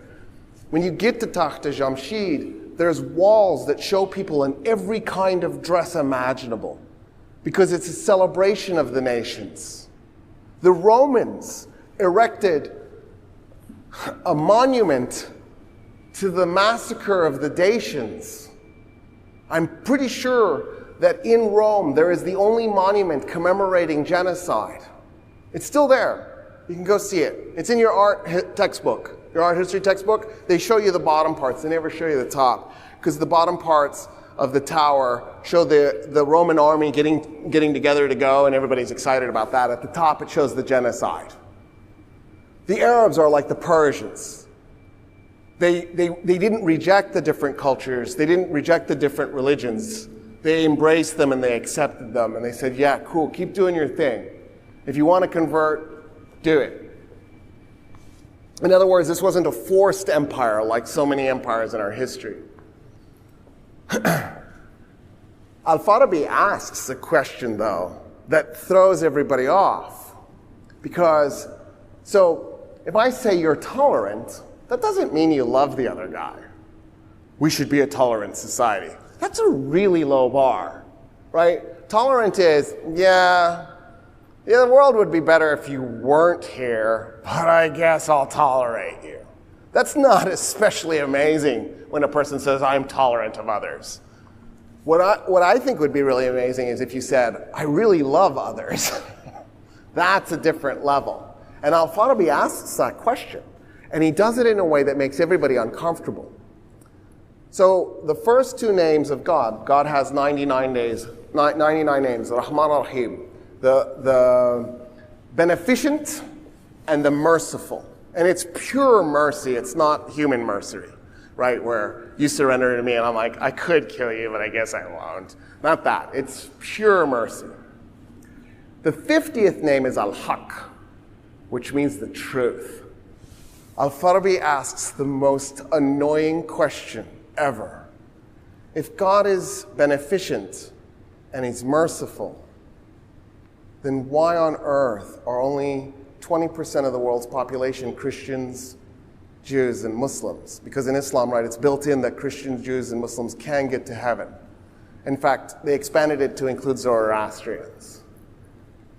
What about the other 80%? Did God set them up to fail? It's not their fault that they don't know about the three Abrahamic religions. So is God condemning them to all eternity in hell? This is why he couldn't publish while he was alive. And then he goes, I have no choice but to believe that God gave Hindus Hinduism, and God gave Zoroastrians Zoroastrianism, and God gave Buddhists Buddhism. But if God is Al-Haq, if he's the truth, he can't possibly have lied to them. Therefore, every religion must have access to heaven. Therefore, every religion should get equal respect. In fact, he went one step further and said, when you think about it then, the only way to truly know God would be to know every religion. He starts a whole movement. The Sufis go, oh wow, that's amazing. No bounds on what we can study. We can go learn yoga from India and bring it back. Al-Farabi wasn't just a polymath, he was a genius. And the way I can be certain in that statement was because of the following. So there's another Persian, his name is Ibn Sina. Ibn Sina says to us that I read Aristotle 40 times. Now, he didn't read Aristotle 40 times. We actually don't know how many times he read him. I read Aristotle 40 times was an idiom. It meant I memorized Aristotle word for word. When he said I read Aristotle 40 times, what he meant was, you can tell me the politics, page 5, 3rd chapter, and he could tell it to you word for word. He had the text memorized in his head. He said, after saying this, I don't know what it says. I'm sure there's some incredible genius here. I can't tap into it. The words don't make sense. The reason the words didn't make sense was they were idiomatic. That is to say, Aristotle taught in idioms. Well, he taught in idioms that by the 1st century AD were now 1,000 years old. And even the Greeks didn't know those idioms. So it wasn't like the Arabs could go to the Greeks and go, dude, what does this idiom mean? Because the language had evolved and those idioms were forgotten. So whether you read it in the original Greek or you read it in Al-Kindi's translation, either way you still didn't know what the idioms meant. Nobody did. Even the Greeks couldn't read Aristotle. And so they're stumped. They don't know what to do. And Ibn Sina goes, I know there's a genius in here. I got to tap into it. How do I tap into it? One day he's in the book section of the bazaar, and he passes by a book. And it says, it's written by Farabi. It says, Al-Farabi's idiomatic translation of Aristotle. Al-Farabi would read an idiom, try to guess what it meant. He'd plug it in, see if it worked. If it didn't work, he'd come back, try a different one. And he kept doing this until he decoded the idioms. And he realized what each idiom meant. And now you could know Aristotle and what he was saying. Ibn Sina reads this, figures out what the idioms are. He already has the text memorized. Ibn Sina suddenly, instantly knows Aristotle. And he goes nuts. What he realizes is that Aristotle is onto something about the nature of the universe. So, Aristotle says, so I guess I have to tell you what Plato says. Plato says that there's 3 realities. There's the reality we experience. So this floor, that wall, the chair, my suit, me. But that's not the real real. The realer real is what's in my head. So my imagination of a chair is realer than an actual chair. My understanding of the wall is better than the actual wall. And he goes, but that's not the real real either. Reality exists in a plane of existence that he calls the forms, or the idios. And so what happens is, if I'm going to make a chair, my mind reaches up into the idios, grabs the true chair, brings it into my head, but it's a copy. Copy is never as good as the original. And then my hands take the copy in my head and make a physical copy. So the chair, that chair, is a copy of the real thing. Aristotle reads this and goes, oh my God, what a bunch of nonsense. What even is that? It's nonsensical. Aristotle says, no, the chair is a collection of essences. This chair is black, so it has black essence. It's plastic, so it has plastic essence. It's shaped in a specific way. It has chair essence. That a thing is a series of essences. Ibn Sina goes, those essences are actually information.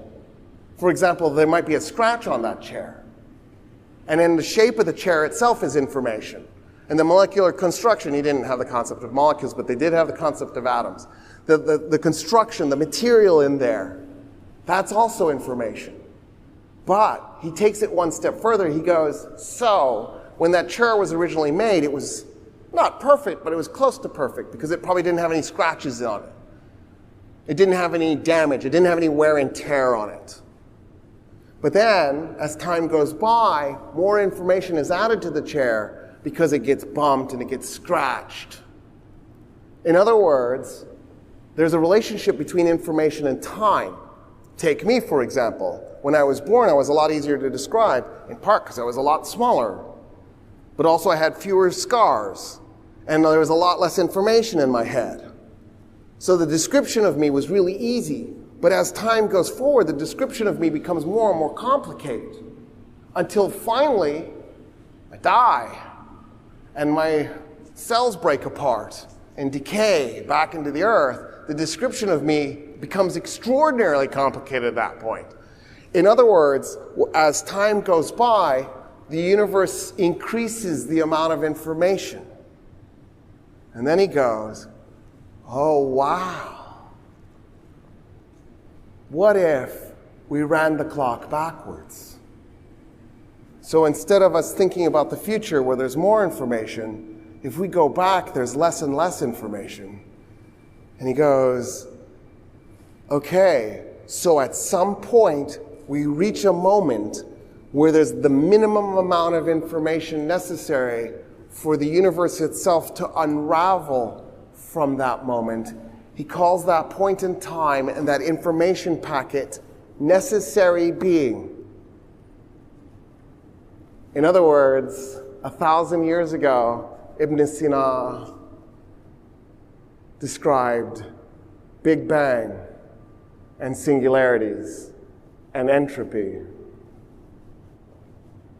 Also, that was not a major achievement for him. His real achievement was he's the guy who invented modern medicine.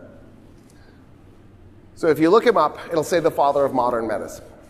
Some of you will get confused and go, I thought Hippocrates was the father of medicine. Yeah, because you're forgetting, I said modern, I didn't say medicine. I said modern medicine.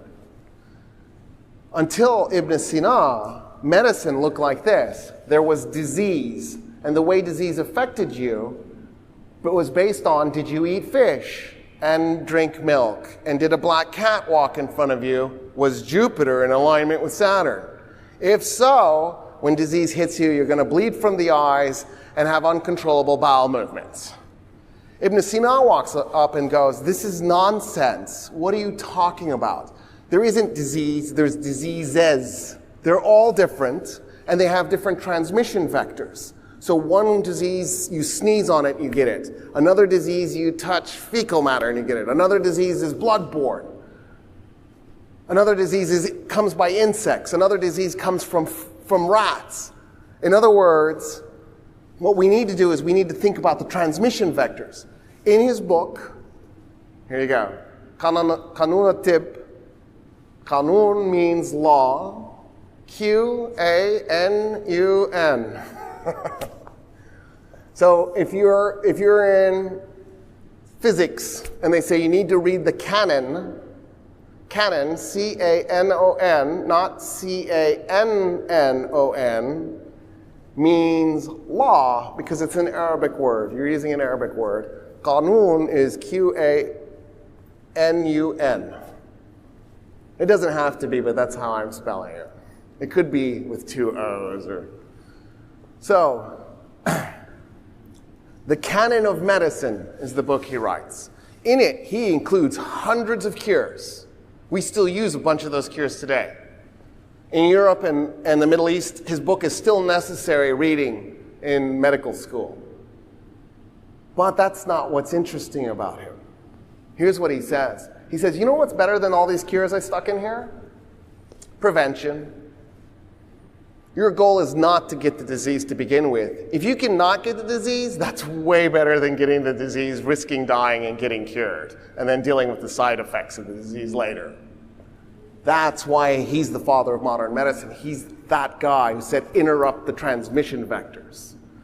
So when I was taught this in school, I was taught that Semmelweis, the Hungarian, figured this out.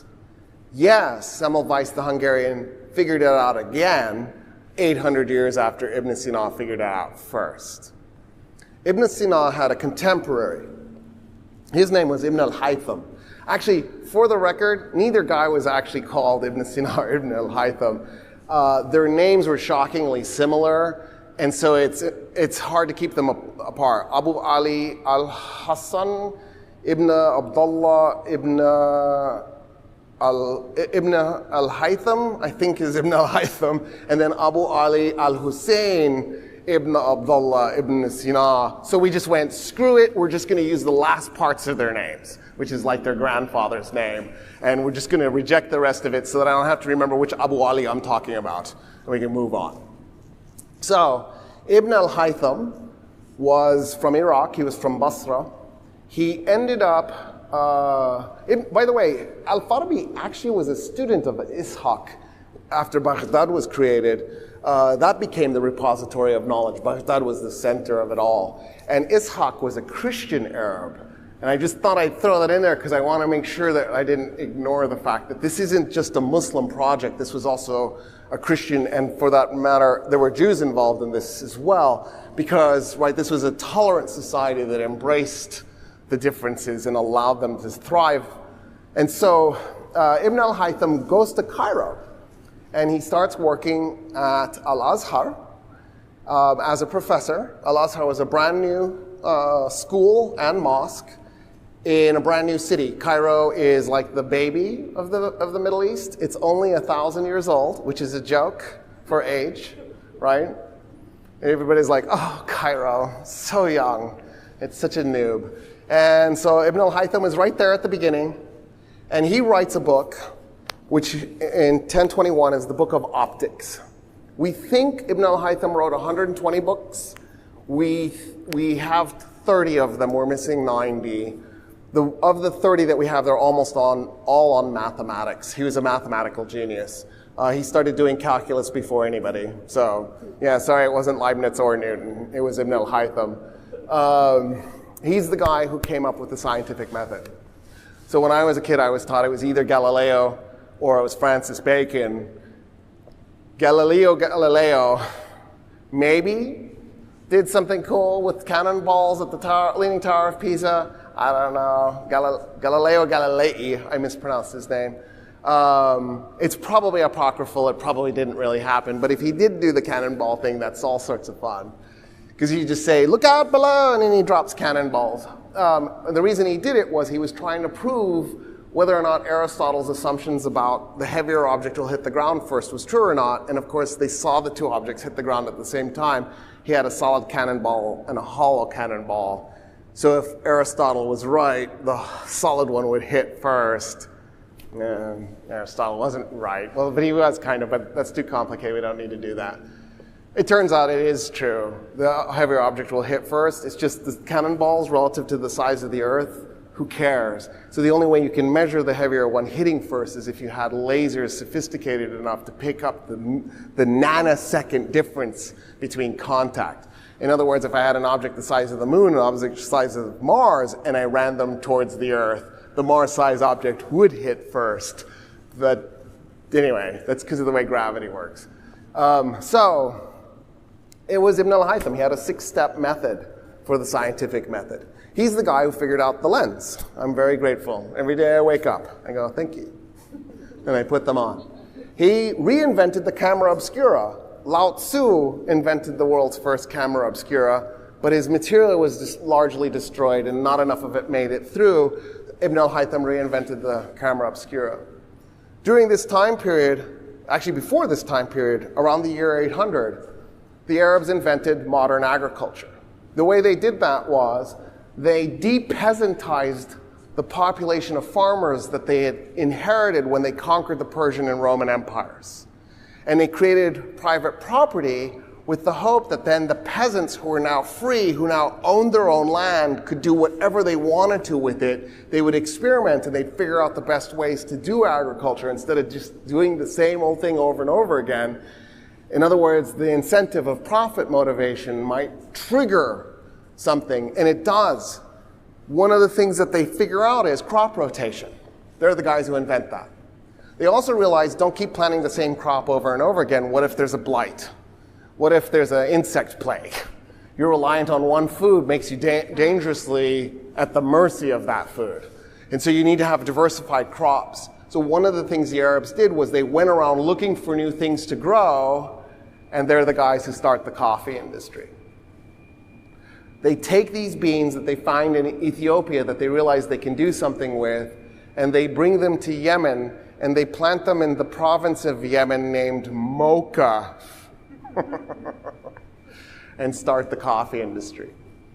They also realize you can pack fresh food on a ship and send it to the other side of Asia. All you had to do is pack it full of ice.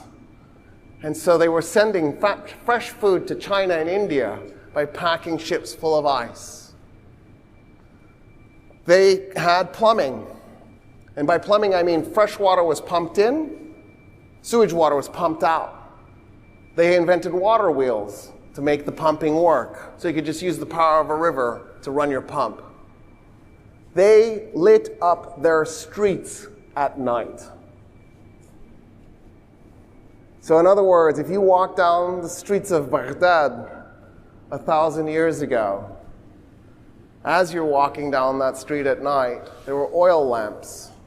In other words, if I took a satellite and I put it in orbit around the Earth 1,000 years ago, and I stuck it so it was always at night. So I'd see the whole planet at night and photographed it. The whole planet's pitch dark, except for everything from Iraq to Pakistan. The night, the cities twinkled like they do now. Ibn al-Haytham speculated that all objects in the universe exerted gravity. I don't know how you observe that. I mean, I get that the floor is exerting gravity over me, but he said all objects. How is the wall pulling me? I don't experience that. He also said light has a finite speed and it travels in waves. His book of optics was 1021. This was 1,001 years ago. They dabbled in psychology. Ibn Khaldun comes along. Ibn Khaldun says, it's okay to read history, but you need to be a skeptic. Historians lie.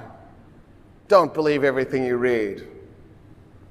Don't read Herodotus and take him at his word, because he's a liar. We need to think about what he's saying and ask why is he saying what he's saying. He also says we should have a systematic study of politics and sociology and demographics. In other words, he's the inventor of the social sciences, including their little separate categories. In other words, he's the founder of political science. Maimonides is a Jewish Arab from Spain. He laments the death of Hebrew. So Hebrew died harder than Latin died. I can learn Latin. I can learn the vocabulary, I can learn the grammar, and I can have a conversation with you. When Hebrew died, they lost a lot of vocabulary, and they lost the grammar system. They kind of vaguely knew what the grammar system ought to look like because they had holy texts, but it wasn't enough. It wasn't enough to reconstruct the language. It wasn't enough to learn it and speak it. So here's what Maimonides did. He realized that Hebrew and Arabic were very close cousins, maybe brother and sister, actually. So he took Arabic grammar, he studied it until he understood it. He took Arabic grammar, he took the Hebrew vocabulary that they had from the holy text, he plugged it in, and then whenever he was missing a word, he just grabbed the Arabic word and stuck it in. And he brought Hebrew back, which is unbelievable. Name another language that was resurrected from death. I don't know of one. Languages die, that's it, they're finished. Except for Hebrew. That's that time period. So notice the dates, though. We are told that the Dark Ages start when Rome falls on September 4, 476 AD. I told you at the beginning, Rome didn't fall that day. It fell May 29, 1453. How do I know? On that date in September in 476, all that happened was Romulus Augustus, the Western Roman emperor, took off his purple robes, stuck it in a box with a note, sent it to Emperor Zeno, the Eastern Roman emperor, and said, there's no reason for two emperors. Let's just do one. You're it. I abdicate. That's not the same as Rome fell. On May 29, 1453, Ottoman soldiers entered Constantinople, the Roman capital, and captured it. And Rome ceased to own any real estate. That's when a state falls, is when it doesn't own real estate. That's how I know Rome didn't fall that moment. But what we are told is that the Dark Ages, the Middle Ages, the medieval period starts with the fall of Rome in 476 and doesn't end until sometime around 1492, that it lasts 1,000 years. There's 1,000 years without knowledge. But I just showed you that there was actually extraordinary developments that were taking place, including calculus 600 years before Newton. Ibn al-Haytham stated Newton's first law of motion 600 years before Newton. He actually described Kepler's first law of planetary motion 500 years before Kepler.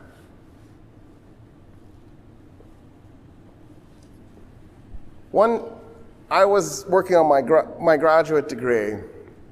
I started to get into Heidegger, who is very controversial, but that doesn't mean you throw the baby out with the bathwater. He was a Nazi for 11 months. Bad Heidegger. Bad. Bad. He denounced the Nazi party after 11 months and said, you're all a bunch of charlatans, I reject you. And then he spent the rest of World War II as an outcast. But still, that 11 months were gross.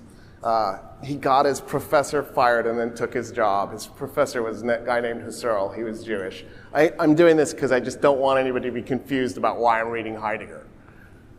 I'm reading Heidegger, and I realized something in his bibliography. He's quoting Ibn al-Haytham and Ibn Sina. And at the time, I didn't know who they were, so I went, who are these guys? When he was quoting Ibn Sina, the reason he was quoting Ibn Sina is because his teacher, Husserl, who, by the way, was brilliant, he shouldn't have fired him. This is ugly. Husserl had taken Hegel and Ibn Sina and merged them and created a new branch of philosophy called phenomenology. So when Heidegger was taking his thing on being in time to the next level, he was building off of that. And then, of course, that became the moment when philosophy in the world completely changed. Everybody who hates Heidegger is still a Heideggerian. There's no going back. Heidegger changed philosophy. He grabbed it, he shook it, he flipped it upside down, and he redid it. But part of his inspiration for this was that conversation I had with you earlier about Ibn Sina and the nature of the universe. He took and built on that and then changed philosophy forever. So even though the guy was a 1,000-year-old thinker, he was still playing a major role 100 years ago in changing the way we do philosophy. In other words, there's no separation between any of this. It's all connected together. One last thing. So the Arabs had idiomatically translated Aristotle into Arabic. When the Spanish were conquering Spain from the Muslims, they kept encountering libraries. The popes kept issuing edicts to burn all the books, just like when they had burnt the Great Library and just when they shut down the Academy of Athens. They wanted to continue this. The thinking went, you only need one book, it's the Bible, why are we doing this science stuff? We don't need this. What we need to do is purge the libraries of all these books that make me feel uncomfortable. Oh no, that's now. Oh wait, no, that was then too. It's so confusing how nothing changes. We don't learn. Well, the monks who were ordered to destroy the books were the Benedictines and the Dominican monks. The Benedictines and the Dominican monks didn't obey the order. What they did was they dug giant underground libraries beneath their monasteries. When they would show up to the place with the Muslim library that they had to burn, they would have a guy read. They had a guy who would stand here and they had the book. They would turn the book so it was facing him so he could read it. He was a human card catalog. He knew the list, the names of all the books they had in their secret underground library. So as you would walk by, he'd read it. If he recognized the book, he'd give you one signal and you'd dump it in a pile in the middle of the town. If he didn't recognize it, he'd give you another signal and you'd walk over to a cart where they had a hidden panel and you'd slide the book into that. And then you'd walk back and you'd go grab another book. And then you'd carry it so that that guy could read it. And then, oh, that one goes in this pile. And then afterwards, they'd set that pile on fire so they could show everybody they were burning the books. And then they'd sneak the other books into their underground library where they were busy translating it from Arabic into ancient Greek and Latin. And that's how we have Plato and Aristotle. We would have lost it all because the Christians were going around burning everything. What happened that was, not only did the Benedictine and the Dominican monks have second thoughts about this and refuse to follow their orders. It's good to not follow orders sometimes. But the Italians went, you know what I miss? The good old days when we had science and math and philosophy. Why don't we do that again?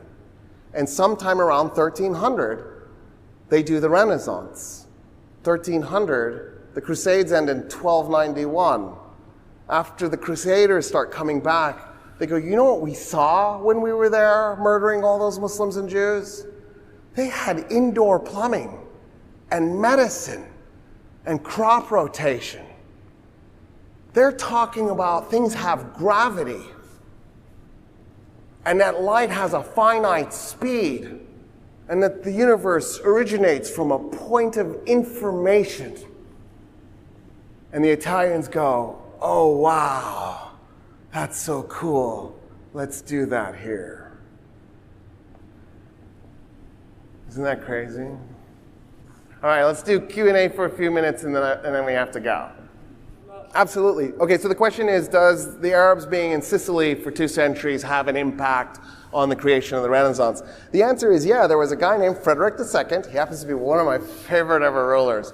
So the Vikings conquered northern France at one point. They renamed northern France after themselves. They were the Northmen, Norsemen. They renamed it after themselves. They were called the Normans.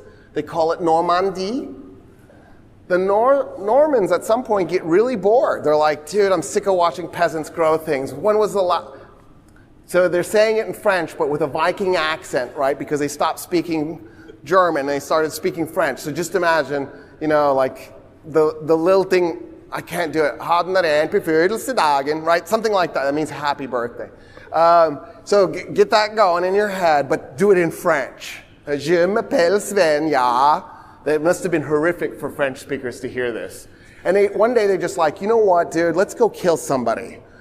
Now, the original killing event, they went to Spain, actually, and they captured Badajoz, which today is Saragossa. It was a Muslim city. They capture it, and they're like, wow, this is awesome. So I need you to have in your head redhead and blonde-head Vikings with long hair and braids and big beards, right? And they're just, you know, they got an axe, they're ready to hack people to death. They get there and they see the Arabs doing philosophy and math and science, and they go, this is so cool. They take off their Viking clothing, they start wearing jalabiyas, and they walk around learning Arabic, and they blend into Arab society in Saragossa, in Spain. Well, word gets back to Normandy, and the Normans are like, man, we could do this on a larger scale. So a group of them get in a ship. They sail all the way around around Spain to Sicily. They get to Sicily, they conquer it, And then they have this really interesting situation because there's all these Arabic-speaking people living there. There are people who are speaking Italian living there, and they're Christian because they had converted, right? It didn't tone them down yet. They get toned down later, right? They're still little sociopaths.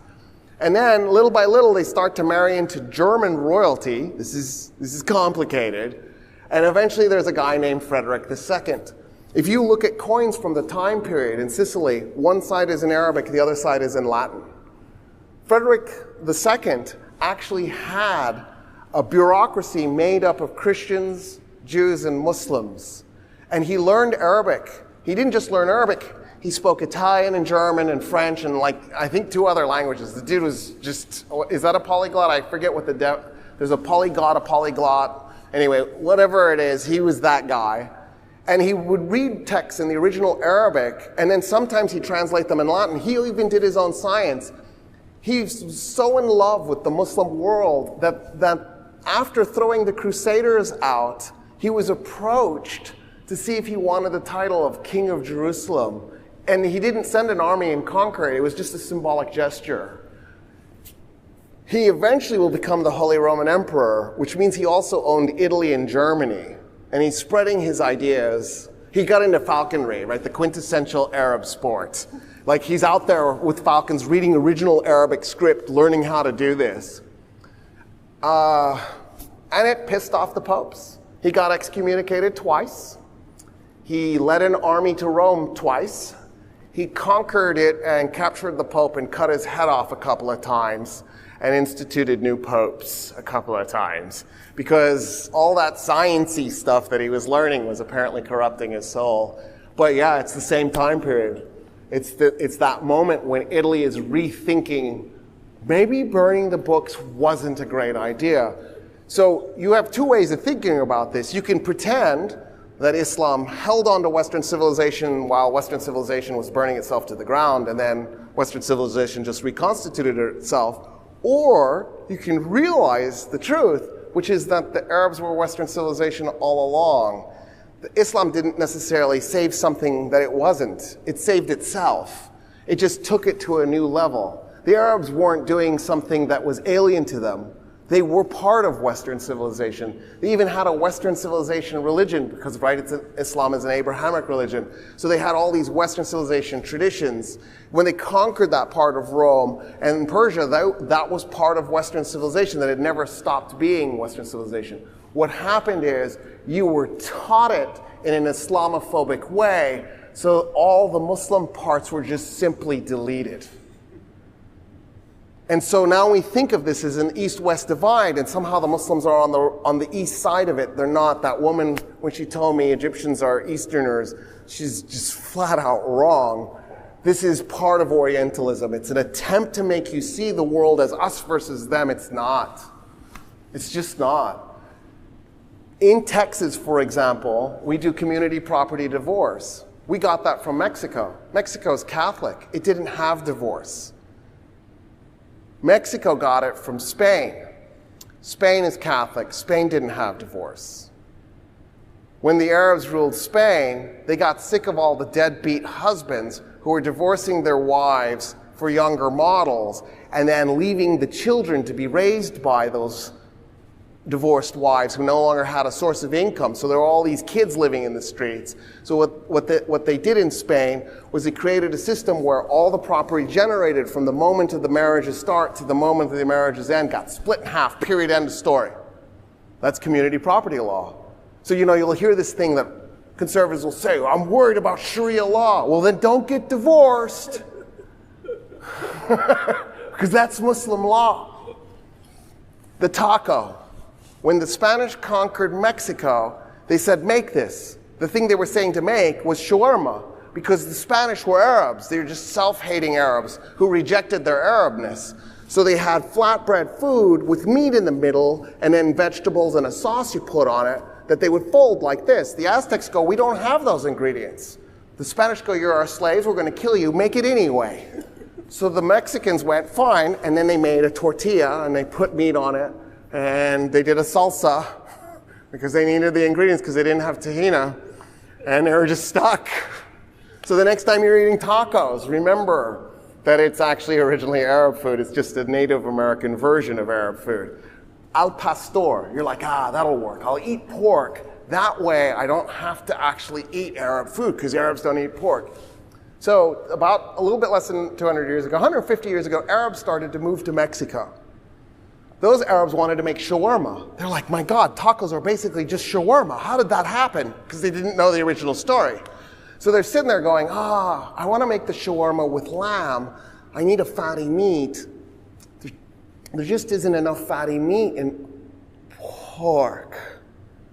And so the Arab Mexicans, if you've ever been to Mexico and you've eaten al pastor off the thing, it's the shawarma thing, but it's got pork on it. In other words, al pastor is Arab food twice. We're all interconnected. There's no separating any of this out from anything. Our language is like this. Admiral is an Arabic word. Zenith, nadir, algebra, those are all Arabic words. Zero is an Arabic word. Apricot is an Arabic word. There's no winning if you really wanted to do this, because there's no separating us out from each other. Okay, so the question is, why did Christianity reject all that philosophy and, set everything on fire at the same time that Muslims were embracing it? I don't think there's a simple answer. I think, there's a historical moment that Christians found themselves in as the Roman Empire was in decline. Right? The Roman Empire almost went away in the 3rd century. Diocletian saved it and reconstituted it. By that point, it goes Christian. And then on that, as the Roman Empire goes Christian, it's in a terrible position. Its economy is garbage. The population is poor. The population is small. Rome at one point was 1.5 million people. By the time we get to the 6th century AD, there was about 50,000 Romans living in the city. So Rome itself was diminished. And I think in that moment, there was this sense of, it's hopeless, everything is falling apart around us. Let's turn to religion. We'll focus on religion. We'll just try to save our souls. We're not going to worry about the material world. And so I think that was the basis of the rejection, that it came out of a sense of despair. But in the same time, the Muslims were making this brand new empire. They were filled with vigor. They had this new religion. There was hope. There were dreams. They encountered philosophy and they fell in love with it and they ran with it. And so I think there was a little bit of that going on because, then Christians go, oh my God, why did we burn all that? And then they bring it back, and the next thing you know, Britain conquers 40% of the planet. And so there's this pendulum swing. And I gotta say, I like one end of the swing. I do. I love science. I love things like antibiotics. Antibiotics are wonderful. I love calculus. I think it's a great thing. You should learn it. Physics. Boundless love of physics. When that pendulum comes swinging back the other way and we're setting books on fire and pulling them out of libraries in Texas, it freaks me out because I've seen this play before. I've read about it anyway. I wasn't there. And I know how this story ends. And you're not going to like it. You're not. We don't need to do this again. We've done it before. It wasn't great. It wasn't great. Just for the record.